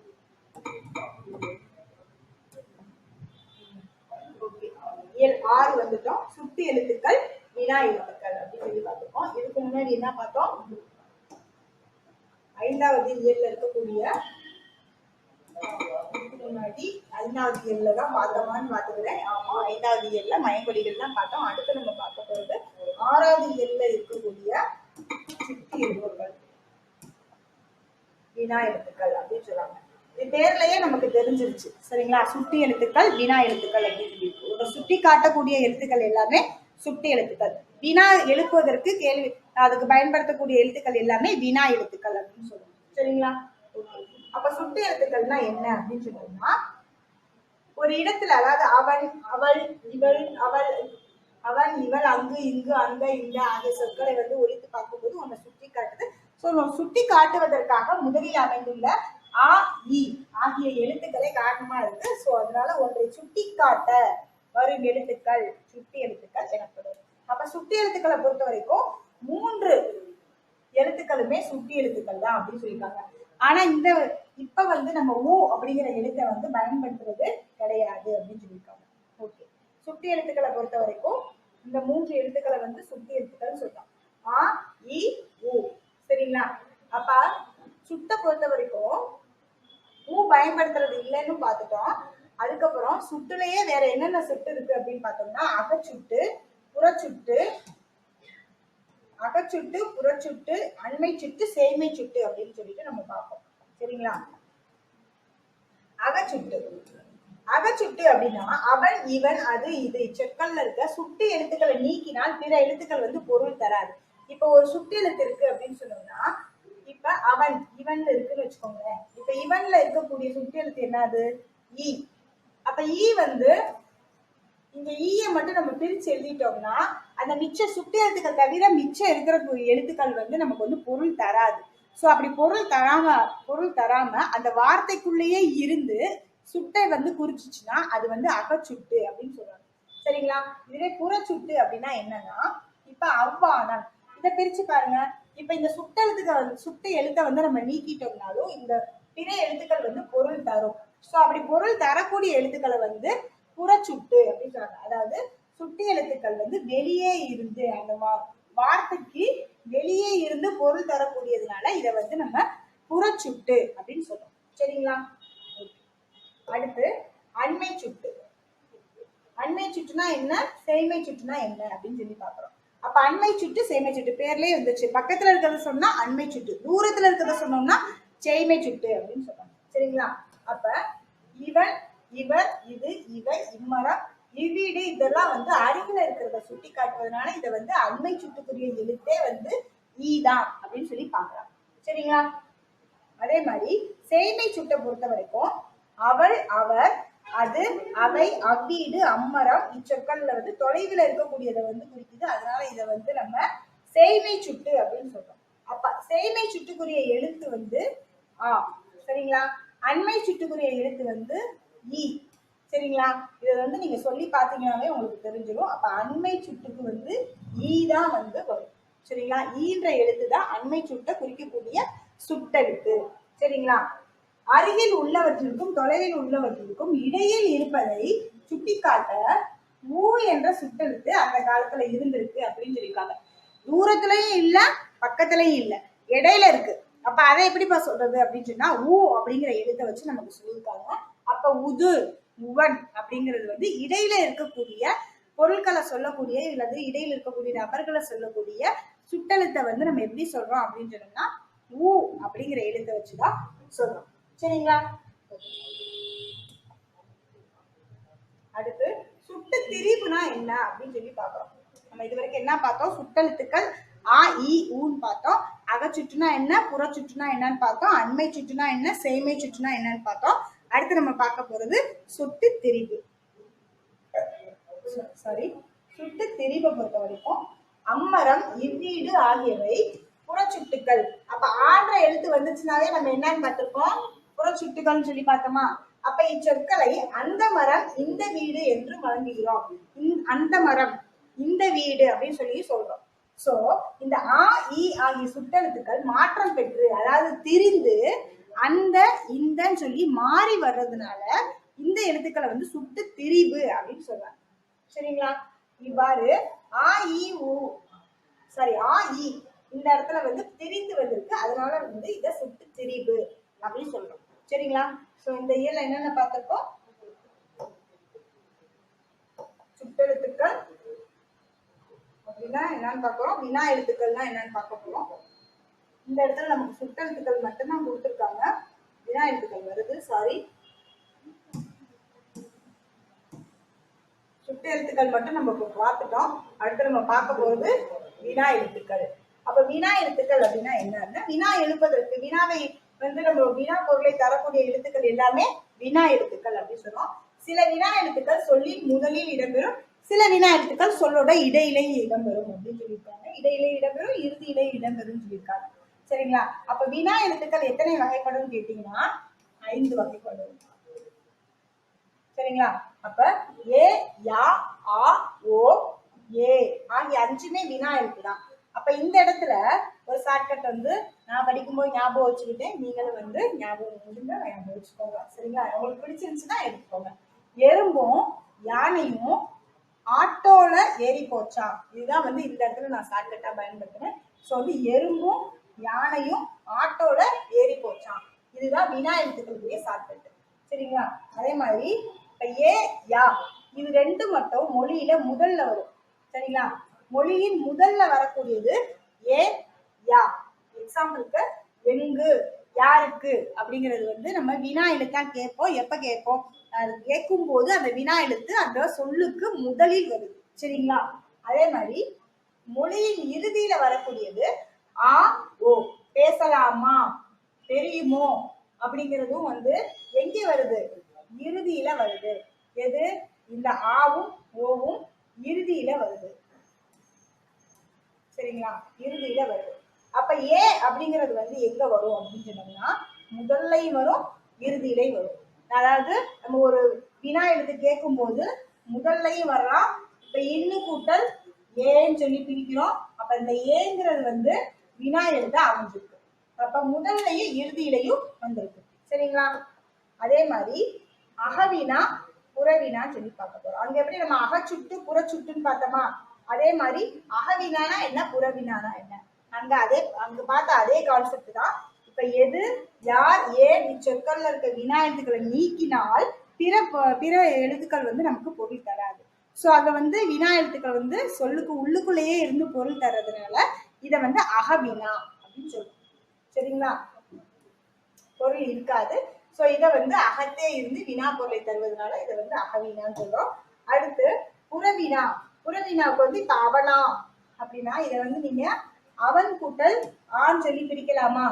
இதை எப்படி பிரிக்கலாம்? அவன் கூட்டல் ஆ அப்படின்னு பிரிக்கலாம். அப்ப இந்த வினா எழுத நீக்கிட்டீங்கன்னா மீதம் இருக்கக்கூடிய சொற்கள் வந்து பொருள் தரும். சரிங்களா? அப்படி பொருள் தரக்கூடிய எழுத்துக்கள் தான் வந்து புறத்தே வந்து வினா பொருளை தருவதனால இதை புறவினான்னு சொல்றாங்க. ஓகேவா? ஓகே. அதுக்கப்புறம் மதிப்பீடு வந்துருச்சு. ஸோ வந்து இந்த இலக்கணத்துல நம்ம இது வரைக்கும் என்ன பார்த்தோம் அப்படிங்கிறது வந்து பார்க்க போறோம். சுட்டு எழுத்துக்கள்னா என்ன, வினா எழுத்துக்கள்னா என்னன்னு பார்த்துருக்கோம். சுட்டு எழுத்துக்களை பொறுத்த வரைக்கும் 3 எழுத்துக்கள் அப்படின்னு சொல்லி பார்த்தோம். சுட்டு எழுத்துக்கள். வினா எழுத்துக்கள் வந்து 5 எழுத்துக்கள் இருக்கு அப்படின்னு சொல்லி பார்த்தோம். சுட்டு எழுத்துக்கள் 3 இருக்கு, வினா எழுத்துக்கள் 5 இருக்குன்னு சொல்லி பார்த்துருக்கோம். வினா எழுத்துக்களுக்கு வந்து எறும்பும் யானையும் ஆட்டோல ஏறி போச்சான் அப்படிங்கிற மாதிரி 5 எழுத்து பார்த்துருக்கோம். சுட்டு எழுத்தை பொறுத்த வரைக்கும் ஆ இ ஊ அப்படின்னு பார்த்திருக்கோம். இந்த தற்காலத்துல இதை வந்து வழக்கத்துல இல்லை அப்படிங்கிற மாதிரியும் பார்த்திருக்கோம். வேற என்ன பார்த்திருக்கோம்? அகச்சுட்டுனா என்னன்னு பார்த்தோம், புறச்சுட்டுனா என்னன்னு பார்த்தோம், அண்மை சுற்றுனா என்ன, சேமை சுற்றுனா என்னன்னு பார்த்திருக்கோம். அதே மாதிரி ஊ பாக்ஸ் கொஸ்டின் ரொம்ப முக்கியம். ஊ அப்படிங்கிறது வந்து எப்படி இருக்கு அப்படின்னு சொன்னோம்னா ஒரு சுட்டி காட்ட இடையில் இருக்கிறத சுட்டி காட்டுவதற்கு வந்து நம்ம ஊ அப்படிங்கிற எழுத்தை வந்து நம்ம பயன்படுத்திக்கிட்டு இருக்கோம், பயன்படுத்தியிருக்காங்க அந்த காலத்துல அப்படின்னு சொல்லி பார்த்திருக்கோம். சரிங்களா? வேற என்ன பார்த்தோம்? சுட்டு திரிபுனா என்னன்னு பார்த்தோம். அம்மரம், அந்த வீடு, இந்த வீடு அப்படிங்கிறது வந்து எப்படி மாறும்? ஆ இ அப்படிங்கிறது வந்து அம்மரம் இவ்வீடுங்கிறது அந்த மரம் இந்த வீடுன்னு மாறும். ஸோ இந்த மாற்றம் பெற்றதை வந்து சுட்டு திரிபுன்னு சொல்றோம். வினா எழுத்துக்கள் எறும்பு யானையும் ஆட்டோல ஏறி போச்சாம். சரிங்களா? ஏவும் யாவும் மொழிக்கு முதல்ல வரும், ஆவும் ஓவும் இறுதியில வரும், ஏங்கிறது மட்டும் இடையிலே முதல்ல வரும், இறுதியிலே வரும். அகவினா புறவினா அப்படின்னா என்னன்னு பார்த்திருக்கோம். சரிங்களா? ஸோ இயல் 6ல இருக்கக்கூடிய இலக்கணம் வந்து நம்ம பார்த்து முடிச்சிருக்கோம். அடுத்து நம்ம போக போறது இயல் 7. டைரக்டா இயல் 7ல இருக்கக்கூடிய இலக்கணத்துக்கு டைரக்டா போயிடுவோம். சரிங்களா? 4 வகை சொற்கள். இதை வந்து உங்களுக்கு பேஜ் நம்பர் மட்டும் நான் எடுத்து வச்சிருந்தேன். ஸோ வந்து டைரக்டா வந்து இலக்கணத்துக்குள்ள போறோம். ஸோ 4 வகை சொற்கள் பத்தி பார்க்க போறோம்.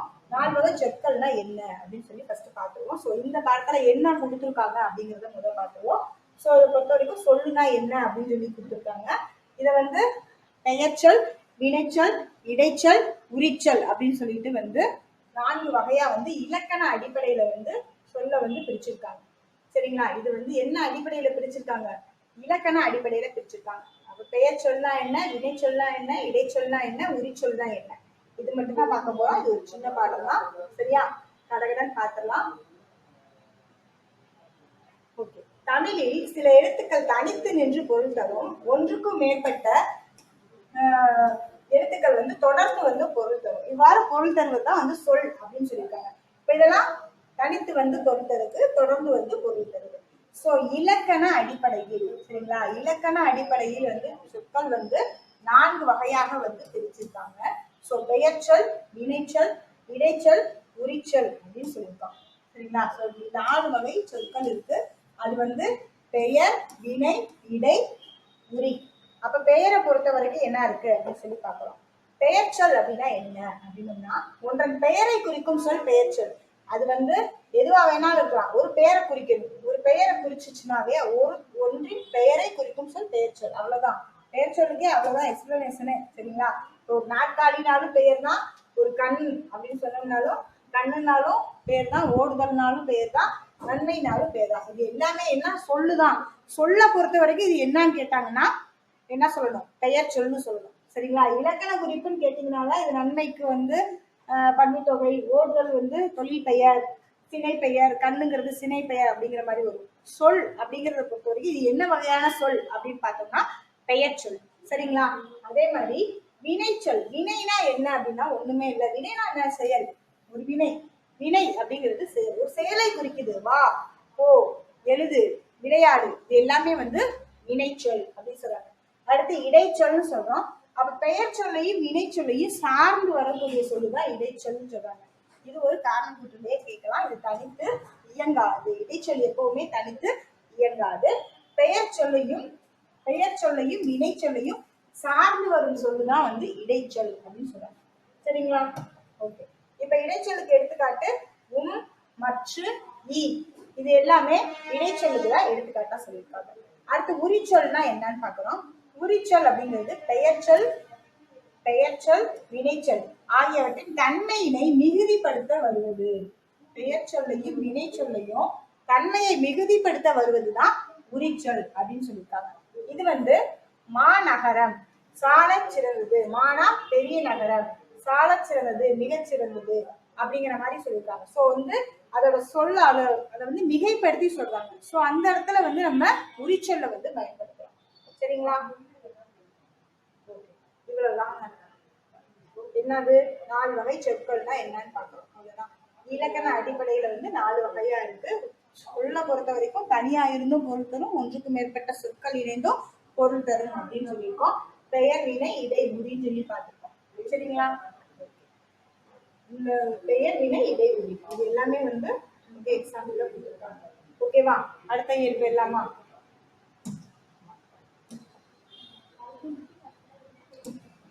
இயல் 8. இயல் 7 பார்த்தோம். இப்ப நம்ம வந்து அடுத்து இயல் 8ல இருக்கக்கூடிய பெயர் சொல் மட்டும் பார்க்க போறோம். இலக்கண அடிப்படையில வந்து சொல் வந்து 4 வகைப்படும் பார்த்தோம். பெயர் சொல், வினைச்சொல், இடைச்சொல், உரிச்சொல்னு பார்த்தோம். அதுல இருக்கக்கூடிய பெயர் சொல்ல தான் இப்போ வந்து நம்ம பார்க்க போறோம். ஸோ பெயர் சொல் அப்படின்னா என்ன அப்படின்னா, மரம், பள்ளிக்கூடம், சித்திரை, கிளை, இனிப்பு, பாடுதல் இது எல்லாமே வந்து என்னது, இது எல்லாமே வந்து பெயரை குறிக்குது. சரிங்களா. ஒன்றன் பெயரை குறிக்கிற சொல்லுதான் பெயர் சொல் சொல்லிட்டு ஏற்கனவே பார்த்துருக்கோம். அந்த பெயர் சொல் எத்தனை வகைப்படும் பார்த்தோம்னா 6 வகைப்படும் சொல்லியிருக்காங்க. பெயர் சொல் 6 வகைப்படும். இலக்கண அடிப்படையில் சொற்கள் எத்தனை வகைப்படும் கேட்டாங்கன்னா 4 வகைப்படும். அதுல ஒண்ணுதான் பெயர் சொல். சரிங்களா. பெயர் சொல்ல பொறுத்த வரைக்கும் பொருட்பெயர், இடப்பெயர், காலப்பெயர், சினைப்பெயர், பண்பு பெயர், தொழில் பெயர் இது எல்லாமே வந்து 6 வகைகள் அப்படின்னு சொல்லியிருக்காங்க. அப்ப பொருட்பெயர்னா என்ன அப்படின்னு பார்க்கலாம். பொருட்பெயரை பொறுத்த வரைக்கும் பொருளை குறிக்கும் பெயர் தான் பொருட்பெயர். இது உயிர் உள்ள பொருளாவும் இருக்கலாம், உயிர் அற்ற பொருளாவும் இருக்கலாம். சரிங்களா. சோ இது ஒரு உயிர் உள்ள பொருளாவும் இருக்கலாம், உயிர் அற்ற பொருளாவும் இருக்கலாம். இப்ப எடுத்துக்காட்டுக்கு சொன்னோம்னா மரம், செடி, மயில், பறவை, புத்தகம், நாற்காலி இது எல்லாமே வந்து என்னதுதான் பெயர் சொல்லு. அதுவும் பொருட்பெயர். பெயர் சொல்ல இருக்கக்கூடிய பொருட்பெயரை குறிக்கும். சரிங்களா. அடுத்து இடப்பெயர். ஒரு இடத்தின் பெயரை குறிக்கும் பெயர் இடப்பெயர். ஒரு இடத்தோட பெயரை குறிச்சுச்சுன்னா அது வந்து இடப்பெயர். சரிங்களா. சென்னை, பள்ளி, பூங்கா, தெரு இது எல்லாமே பெயர் சொல்லுதான். குறிப்பா இடத்தை குறிக்கக்கூடிய பெயர் சொல்லு சொல்றாங்க. அடுத்து காலப்பெயர். காலத்தை குறிக்கும் பெயர் தான் வந்து காலப்பெயர் அப்படின்னு சொல்லியிருக்காங்க. இப்ப எடுத்துக்காட்டுக்கு நிமிடம், நாள், வாரம், சித்திரை, ஆண்டு இது எல்லாமே காலப்பெயர். சரிங்களா? சினை பெயர். சினைனா ஒரு உறுப்பு. சரிங்களா? பொருளின் உறுப்பை குறிக்கும் பெயர் தான் சினை பெயர்னு சொல்லியிருக்காங்க. கண், கை, இலை, இலை இது எல்லாமே சினை பெயர். சரிங்களா? அடுத்து பண்பு பெயர். பண்பு பெயர், தொழில் பெயர். சரிங்களா? இதோட வந்து 6 வகையான பெயர்கள். ஸோ கீழே வந்து ஒரு எக்ஸாம்பிளுக்கா 6 வகை பெயர் சொல்லுக்குமே வந்து ஒரு எடுத்துக்காட்டு கொடுத்துருக்காங்க. அதுக்கப்புறம் இடுகுறி பெயர், காரண பெயர் கொடுத்துருக்காங்க. அதோட இந்த பாடம் வந்து முடியும். சரிங்களா? சரி. அப்ப பண்பு பெயர்னா என்ன? பொருளின் பண்பை குறிக்கும் பெயர் தான் வந்து பண்பு பெயர் அப்படின்னு சொல்லியிருக்காங்க. வட்டம், சதுரம், செம்மை, நன்மை இது எல்லாமே பொருளோட பண்பை குறிக்குது. ஸோ வந்து இதை வந்து பண்பு பெயர்னு சொல்றாங்க. அடுத்து தொழில் பெயர். தொழிலை குறிக்கும் பெயர் தொழில் பெயர். இப்ப படித்தல், ஆடுதல், நடித்தல் இது எல்லாமே ஒரு தொழிலை குறிக்குது. அப்ப இதை வந்து நம்ம தொழில் பெயர் அப்படின்னு சொல்றோம். சரிங்களா? அடுத்து அடுத்து என்ன பார்க்க போறோம்னா 6 வகை பெயர் சொல்லுக்கான சான்றுகள் என்னென்ன அப்படின்னு சொல்லி பார்க்கலாம். ஓகே, என்ன சான்று அப்படின்னு சொன்னோம்னா இதுக்கு ஒரு ஷார்ட்ஸே வந்து போட்டு இருக்கோம். காவியா புத்தகம் படித்தாள் அப்படிங்கிறது வந்து ஒரு பொருள் பெயர். புத்தகம் அப்படிங்கிறது பொருள் பெயர். காவியா பள்ளிக்கு சென்றார் அப்ப அந்த இடத்தை குறிக்குது, அதனால வந்து இது இடப்பெயர். மாலையில் விளையாடினாள் அப்ப இது ஒரு காலத்தை குறிக்கிறதுனால கால பெயர். காவியா தலை அசைத்தாள் இது சினையை குறிக்கிறதுனால சினை பெயர். இனிமையாக பேசினார் பண்பு பெயர்னு சொல்றாங்க. காவியாவுக்கு நடனம் ஆடுதல் பிடிக்கும்னு சொல்றாங்க, இது வந்து தொழில் பெயர்னு சொல்றோம். இது எல்லாமே 6 வகை பெயர் சொல்லுக்கு எடுத்துக்காட்டு சொல்லியிருக்காங்க. சரிங்களா? புத்தகம், பொருள், பள்ளி, இடம், மாலை, காலம், தலை வந்து சினை, இனிமைங்கிறது வந்து பண்பு, ஆடுதல்ங்கிறது தொழில். சரிங்களா? அடுத்து இடுகுறி பெயர், காரண பெயர் அப்படின்னு சொல்லிட்டு 2 இது. இடுகுறி பெயர்னா என்ன, காரண பெயர்னா என்ன அப்படின்னா, இடுகுறி பெயர்னா நம்ம முன்னோர்கள் வந்து எந்த பொருளுக்கு ஒரு பொருளுக்கு பேர் வச்சிருக்காங்கன்னா அதை காலகாலமா நம்ம வந்து பயன்படுத்திட்டு வர பேர் தான் இடுகுறி பெயர் அப்படின்னு சொல்லியிருக்காங்க. வழக்கம் போல இருக்கக்கூடிய ஒரு பொருள். சரிங்களா? சில பொருளுக்கு அதுக்கு காரணம்லாம் இருக்காது, மண்ணு அதுக்கு காரணம் கிடையாது, ஆனா அதோட பேரு இடுகுறி பெயர் மண்ணு. சரிங்களா? இப்ப காரண பெயர் அப்படின்னு சொல்லியிருக்கோம். காரண பெயர்னா ஏதாவது ஒரு காரணம் இருக்கணும். இப்போ ஒரு 4 கால் இருக்கிறதுனால தான் அதுக்கு வந்து நாற்காலி அப்படின்னு சொல்லிட்டு கரும்பலகை இது எல்லாமே வந்து காரண பெயர்னு சொல்றாங்க. சரிங்களா? அதை பார்க்கறதுக்கு முன்னாடி இடுகுறி பெயர்லயே வந்து 2 இடுகுறி பெயர் இருக்கு. ஒன்னு இடுகுறி பொது பெயர், இன்னொன்னு வந்து இடுகுறி சிறப்பு பெயர் அப்படின்னு சொல்றாங்க. சரிங்களா? ஸோ சொற்கள்ல வந்து இடுகுறி பெயர், காரண பெயர் சொல்லிட்டு 2ஆ வந்து பிரிச்சிருக்காங்க. அப்ப இடுகுறி பெயரை பொறுத்த வரைக்கும் நம் முன்னோர் வந்து சில பொருட்களுக்கு காரணம் எதுவுமே கருதாமல் பெயரிட்டு வழங்கி வந்திருக்காங்க. அதை வந்து இடுகுறி பெயர் சொல்லியிருக்காங்க. எடுத்துக்காட்டு ரொம்ப ரொம்ப முக்கியம். மண், மரம், காற்று இது எல்லாமே வந்து இடுகுறி பெயர் அப்படின்னு சொல்றோம். சரிங்களா? இடுகுறி பொது பெயர் அப்படின்னா என்னன்னா, இடுகுறி பெயர் அத்தன்மையுடைய எல்லா பொருட்களையும் பொதுவாக குறிப்பது இடுகுறி பொது பெயர் அப்படின்னு சொல்றாங்க. இப்ப மரம் இருக்குன்னா எல்லா வகையான மரத்தையுமே குறிக்கும். காடுன்னு இருக்குன்னா எல்லா வகையான காடையுமே குறிக்கும். அப்ப இதை வந்து பொதுவா சொல்லியிருக்காங்க. அப்ப இது வந்து இடுகுறி பொது பெயர் அப்படின்னு சொல்லியிருக்காங்க. அடுத்து இடுகுறி சிறப்பு பெயர்னு சொல்றோம். சாரி, இடுகுறி சிறப்பு பெயர் அப்படின்னா என்னன்னா, குறிப்பாக ஒரு பொருளை மட்டும் குறிப்பது இடுகுறி சிறப்பு பெயர். இப்ப மாமரம் அப்படின்னு சொல்லிட்டு சொல்லிட்டாங்க, மரம்னு மட்டும் வந்துச்சுன்னா அது இடுகுறி பொது பெயர். இதுவே மாமரம் அப்படின்னு வந்துச்சுன்னா அது இடுகுறி சிறப்பு பெயர். மரத்துல இருக்கக்கூடிய மாங்காய் மரத்தை சொல்றதுனால அது வந்து மா அப்படின்னு சொல்லியிருக்காங்க. இதுவே கருவேலங்காடு வெறும் காடு இருந்துச்சுன்னா அது வந்து என்ன, அது இடுகுறி பொது பெயர். கருவேலங்காடு அப்படின்னு இருந்துச்சுன்னா அது வந்து நம்ம என்ன சொல்றோம், இடுகுறி சிறப்பு பெயர்னு சொல்றோம். சரிங்களா? காரண பெயர். காரண பெயரை பொறுத்த வரைக்கும் நம்ம முன்னோர் சில பொருள்களுக்கு காரணம் கருதி பெயரிட்டு இருக்காங்க. காரணத்தோடு ஒரு பொருளுக்கு வழங்குற பெயர்னால அதை வந்து காரண பெயர் அப்படின்னு சொல்லியிருக்காங்க. காரணத்துல அதுக்கு எடுத்துக்காட்டு இப்ப நான் சொன்ன மாதிரி நாற்காலி, கரும்பலகை. காரண பெயர்லயும் 2 இருக்கு, காரண பொது பெயர், காரண சிறப்பு பெயர். ஓகேவா? அப்ப காரண பொது பெயர்னா என்ன, காரண சிறப்பு பெயர்னா என்னன்னு சொல்லி காரண பொது பெயர் குறிப்பிட்ட காரணமுடைய எல்லா பொருட்களையும் பொதுவாக குறிக்கிறது. பறவை, பறவை பறக்கிறதுனால அதை வந்து பறவைன்னு சொல்லியிருக்காங்க. அணி, அணிகள் வந்து ஒரு அணிகலனை குறிக்குது. அப்ப அணிகலனை குறிக்கும் போது இந்த இடத்துல வந்து நம்ம அதை காரண பொது பெயர், அணிகிறதுனால அதை அணிகலன்னு சொல்லியிருக்காங்க, அணின்னு சொல்லியிருக்காங்க. சரிங்களா? அப்ப இதுவும் வந்து காரண பொது பெயர். ஓகே. அடுத்து காரண சிறப்பு பெயர். இப்ப காரண சிறப்பு பெயர்னா குறிப்பிட்ட காரணமுடைய எல்லா பொருட்களும் ஒன்றை மட்டும் வந்து சிறப்பிச்சு சொல்லணும் அப்படிங்கிறதுக்காக சொல்லப்பட்டதுதான் காரண சிறப்பு பெயர். இப்ப வளையல் அப்படிங்கிறதுனா வளைஞ்சிருக்கிறதுனால அதை வந்து வளையல் சொல்றோம். இப்ப அணினா நம்ம அணிகலன்னு சொல்லிட்டோம், குறிப்பா அது வளைஞ்சிருக்கிறதுனால வந்து அது வளையல்னு சொல்றோம். சரிங்களா? அப்ப அது வந்து காரண சிறப்பு பெயர்ல சொல்லணும். மரங்கொத்தி அப்படின்னு சொல்லியிருக்காங்க. அப்ப பறவைன்னு சொன்னா அது காரண பொது பெயர். மரங்கொத்தி அப்படின்னு சொன்னோம்னா அது வந்து காரண சிறப்பு பெயர் அப்படின்னு சொல்றாங்க. ஓகேவா? ஓகே. இப்ப இந்த இயல்ல இருக்கக்கூடிய இது வந்து நம்ம முடிச்சு இந்த பாடத்துல நம்ம வந்து காரண சிறப்பு பெயர் வரைக்கும் நம்ம முடிச்சிட்டோம். சரிங்களா? அடுத்து இயல் 8க்கு போயிடலாம். இயல் 8ல இருக்கக்கூடிய இலக்கணம் மட்டும் நம்ம பார்த்துக்கலாம். இயல் 8ல இயல் 8 தான் சாரி நம்ம பார்த்துக்கிட்டு இருக்கோம். சரிங்களா? ஒரு பெயர், இடப்பெயர், காலப்பெயர் வந்து பார்த்துக்கிட்டு இருக்கோம். அடுத்து வந்து நம்ம பார்ப்போம்.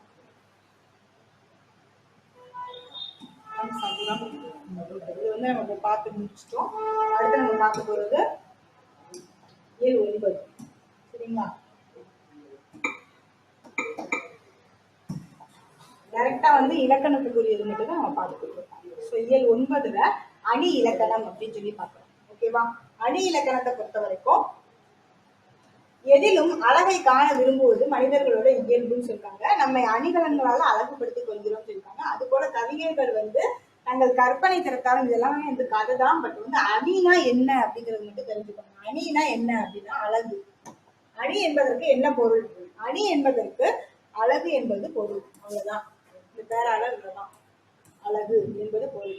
அதே மாதிரி கவிஞர்கள் வந்து நம்ம சொல்ல வந்த கருத்துக்களை வந்து அழகுபடுத்துறதுக்காக இந்த அணியை வந்து பயன்படுத்திருக்காங்க அப்படின்னு சொல்லியிருக்காங்க. இது எல்லாமே எடுத்துக்காட்டுக்காக சொல்றதுதான். சரி, ஓகே. இப்ப இயல்பு நவிர்ச்சி அணி அப்படின்னா என்னன்னு பாக்குறோம். இயல்பு நவிர்ச்சி அணி அப்படிங்கிறது ஒண்ணுமே இல்லை. ஒரு பொருளோட இயல்பை உள்ளது உள்ளபடி உள்ளது உள்ளபடியே அழகுடன் வந்து கூறுவது இயல்பு நவிர்ச்சி அணி அப்படின்னு சொல்லியிருக்காங்க. உள்ளது உள்ளபடி இருக்கணும். சரிங்களா? இதுக்கு இன்னொரு பேர் இருக்கு, தன்மை நவிர்ச்சி அணி அப்படின்னு சொல்லியிருக்காங்க. அப்ப இயல்பு நவிர்ச்சி அணிக்கு இன்னொரு பேரு தன்மை நவிர்ச்சி அணி. இப்ப பாத்தீங்கன்னா தோட்டத்தில் மேய்து வெள்ளை பசு. ஓகே, தோட்டத்தில் ஒரு வெள்ளை பசு மேய்ந்து விட்டது. அங்கே துள்ளி குதிக்குது கன்றுக்குட்டி. அது இயல்பா நடக்கக்கூடிய ஒரு விஷயம் தான். ஆனா அதையே கவிஞர் வந்து ஒரு கவிதையா வடிச்சு கொடுத்துருக்காரு. யார் அவரு? கவிமணி தேசிக விநாயகனா. ஓகேவா? சோ வந்து அம்மா என்பது வெள்ளை பசு, உடன் அண்டையில் ஓடுது கன்றுக்குட்டி. இது எல்லாமே வந்து என்ன அணின்னு கேட்டாங்கன்னா இயல்பு நவிர்ச்சி அணின்னு சொல்லணும். இதுக்கு இன்னொரு பேர் வந்து தன்மை நவிர்ச்சி அணி. சரிங்களா? இது வந்து சொல்லியிருக்காங்க. ஓகே, அதே பாடலெல்லாம் வந்து திரும்பவும் சொல்லியிருக்காங்க. ஸோ இந்த வரியில வந்து அடுத்து உயர்வு நவிர்ச்சி அணி அப்படின்னு சொல்லியிருக்காங்க. உயர்வு நவிர்ச்சி அணியை பொறுத்த வரைக்கும் ஒரு பொருளின் இயல்பை மிகைப்படுத்தி அளவுடன் கூறுவோம். ஒரு பொருளோட இயல்பு இருக்கு, ஆனா அதை வந்து மிகைப்படுத்தி அதாவது அழகுபடுத்தி சொல்றாங்க. அப்படி சொல்லும் போது அதுக்கு என்ன அணி பயன்படுத்துறாங்க அப்படின்னா அப்படி பயன்படுத்தக்கூடிய அணிக்கு பேரு உயர்வு நவிர்ச்சி அணி அப்படின்னு சொல்லியிருக்காங்க. இதுல வந்து ஒரு தாய் வந்து தாலாட்டு பாடுறாங்க. ஸோ தாலாட்டுல வந்து எப்படி சொல்றாங்க அப்படின்னு சொன்னா இது வந்து ஒரு தாலாட்டு பாடல்.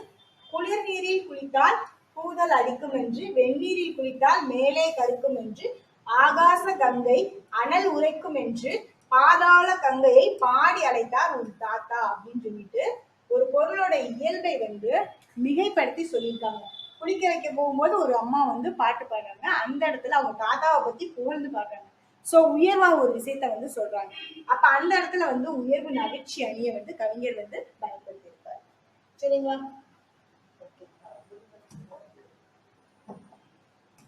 இதுல 2 அணி மட்டும்தான் நம்ம பார்த்திருக்கோம். ஓகே, இப்ப 6th ஸ்டாண்டர்ட்ல இருக்கக்கூடிய இலக்கணம் மட்டும் நம்ம வந்து பார்த்திருக்கோம்.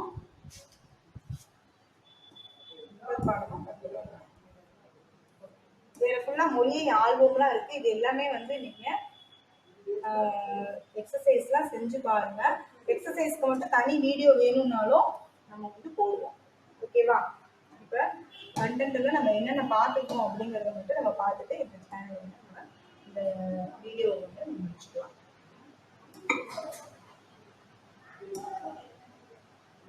ஓகே, அப்ப கண்டென்ட்ல என்னென்ன இருக்குன்னு பார்க்கலாம். என்னென்ன பார்த்தோன்றத வந்து பார்த்துட்டு அப்படியே வந்து முடிச்சுக்குவோம். இதே மாதிரி 7th-க்கும் 8th 9th சொல்லிட்டு நம்ம இலக்கணம் மட்டும் தனியாக வந்து போடுறோம். பிளேலிஸ்ட்லையும் இருக்கும், நீங்கள் பார்த்துக்கோங்க. சரியா? ஸோ வந்து நம்ம என்னென்ன பார்த்துருக்கோம், தமிழ் எழுத்துக்களின் வகையும் தொகையும் பார்த்துருக்கோம், முதலெழுத்தும் சார்பெழுத்தும் பார்த்துருக்கோம், மொழி முதல் எழுத்துக்கள் இறுதி எழுத்துக்கள் பார்த்துருக்கோம், அதே மாதிரி இன எழுத்துக்கள்லாம் என்னென்னு பார்த்தோம், மயமொழிகள் பற்றி பார்த்தோம், வேற என்ன பார்த்தோம், சுத்தி எழுத்துக்கள் வினா எழுத்துக்கள் பற்றி நம்ம பார்த்துருக்கோம். அதே மாதிரி 4 வகை சொற்கள் பற்றி பார்த்துருக்கோம். இலக்கண வகையில 4 வகை சொற்கள் இருக்குன்னு பார்த்துருக்கோம். பெயர் சொல் பற்றி பார்த்துருக்கோம். அணி இலக்கணம் பற்றி பார்த்துருக்கோம். சரிங்களா? ஸோ 6th இருக்கக்கூடிய 9 இயல்களும் வந்து இதோட முடிஞ்சிருக்கு. அதாவது இயல்களில் இருக்கக்கூடிய இலக்கணங்கள் மட்டும் நம்ம பார்த்துருக்கோம். சரிங்களா? இந்த வீடியோ வந்து உங்களுக்கு பிடிச்சிருந்துச்சுன்னா ஃப்ரெண்ட்ஸுக்கு வந்து ஷேர் பண்ணுங்க. நம்ம சேனலை சப்ஸ்கிரைப் பண்ணி வச்சுக்கோங்க. Thank you so much.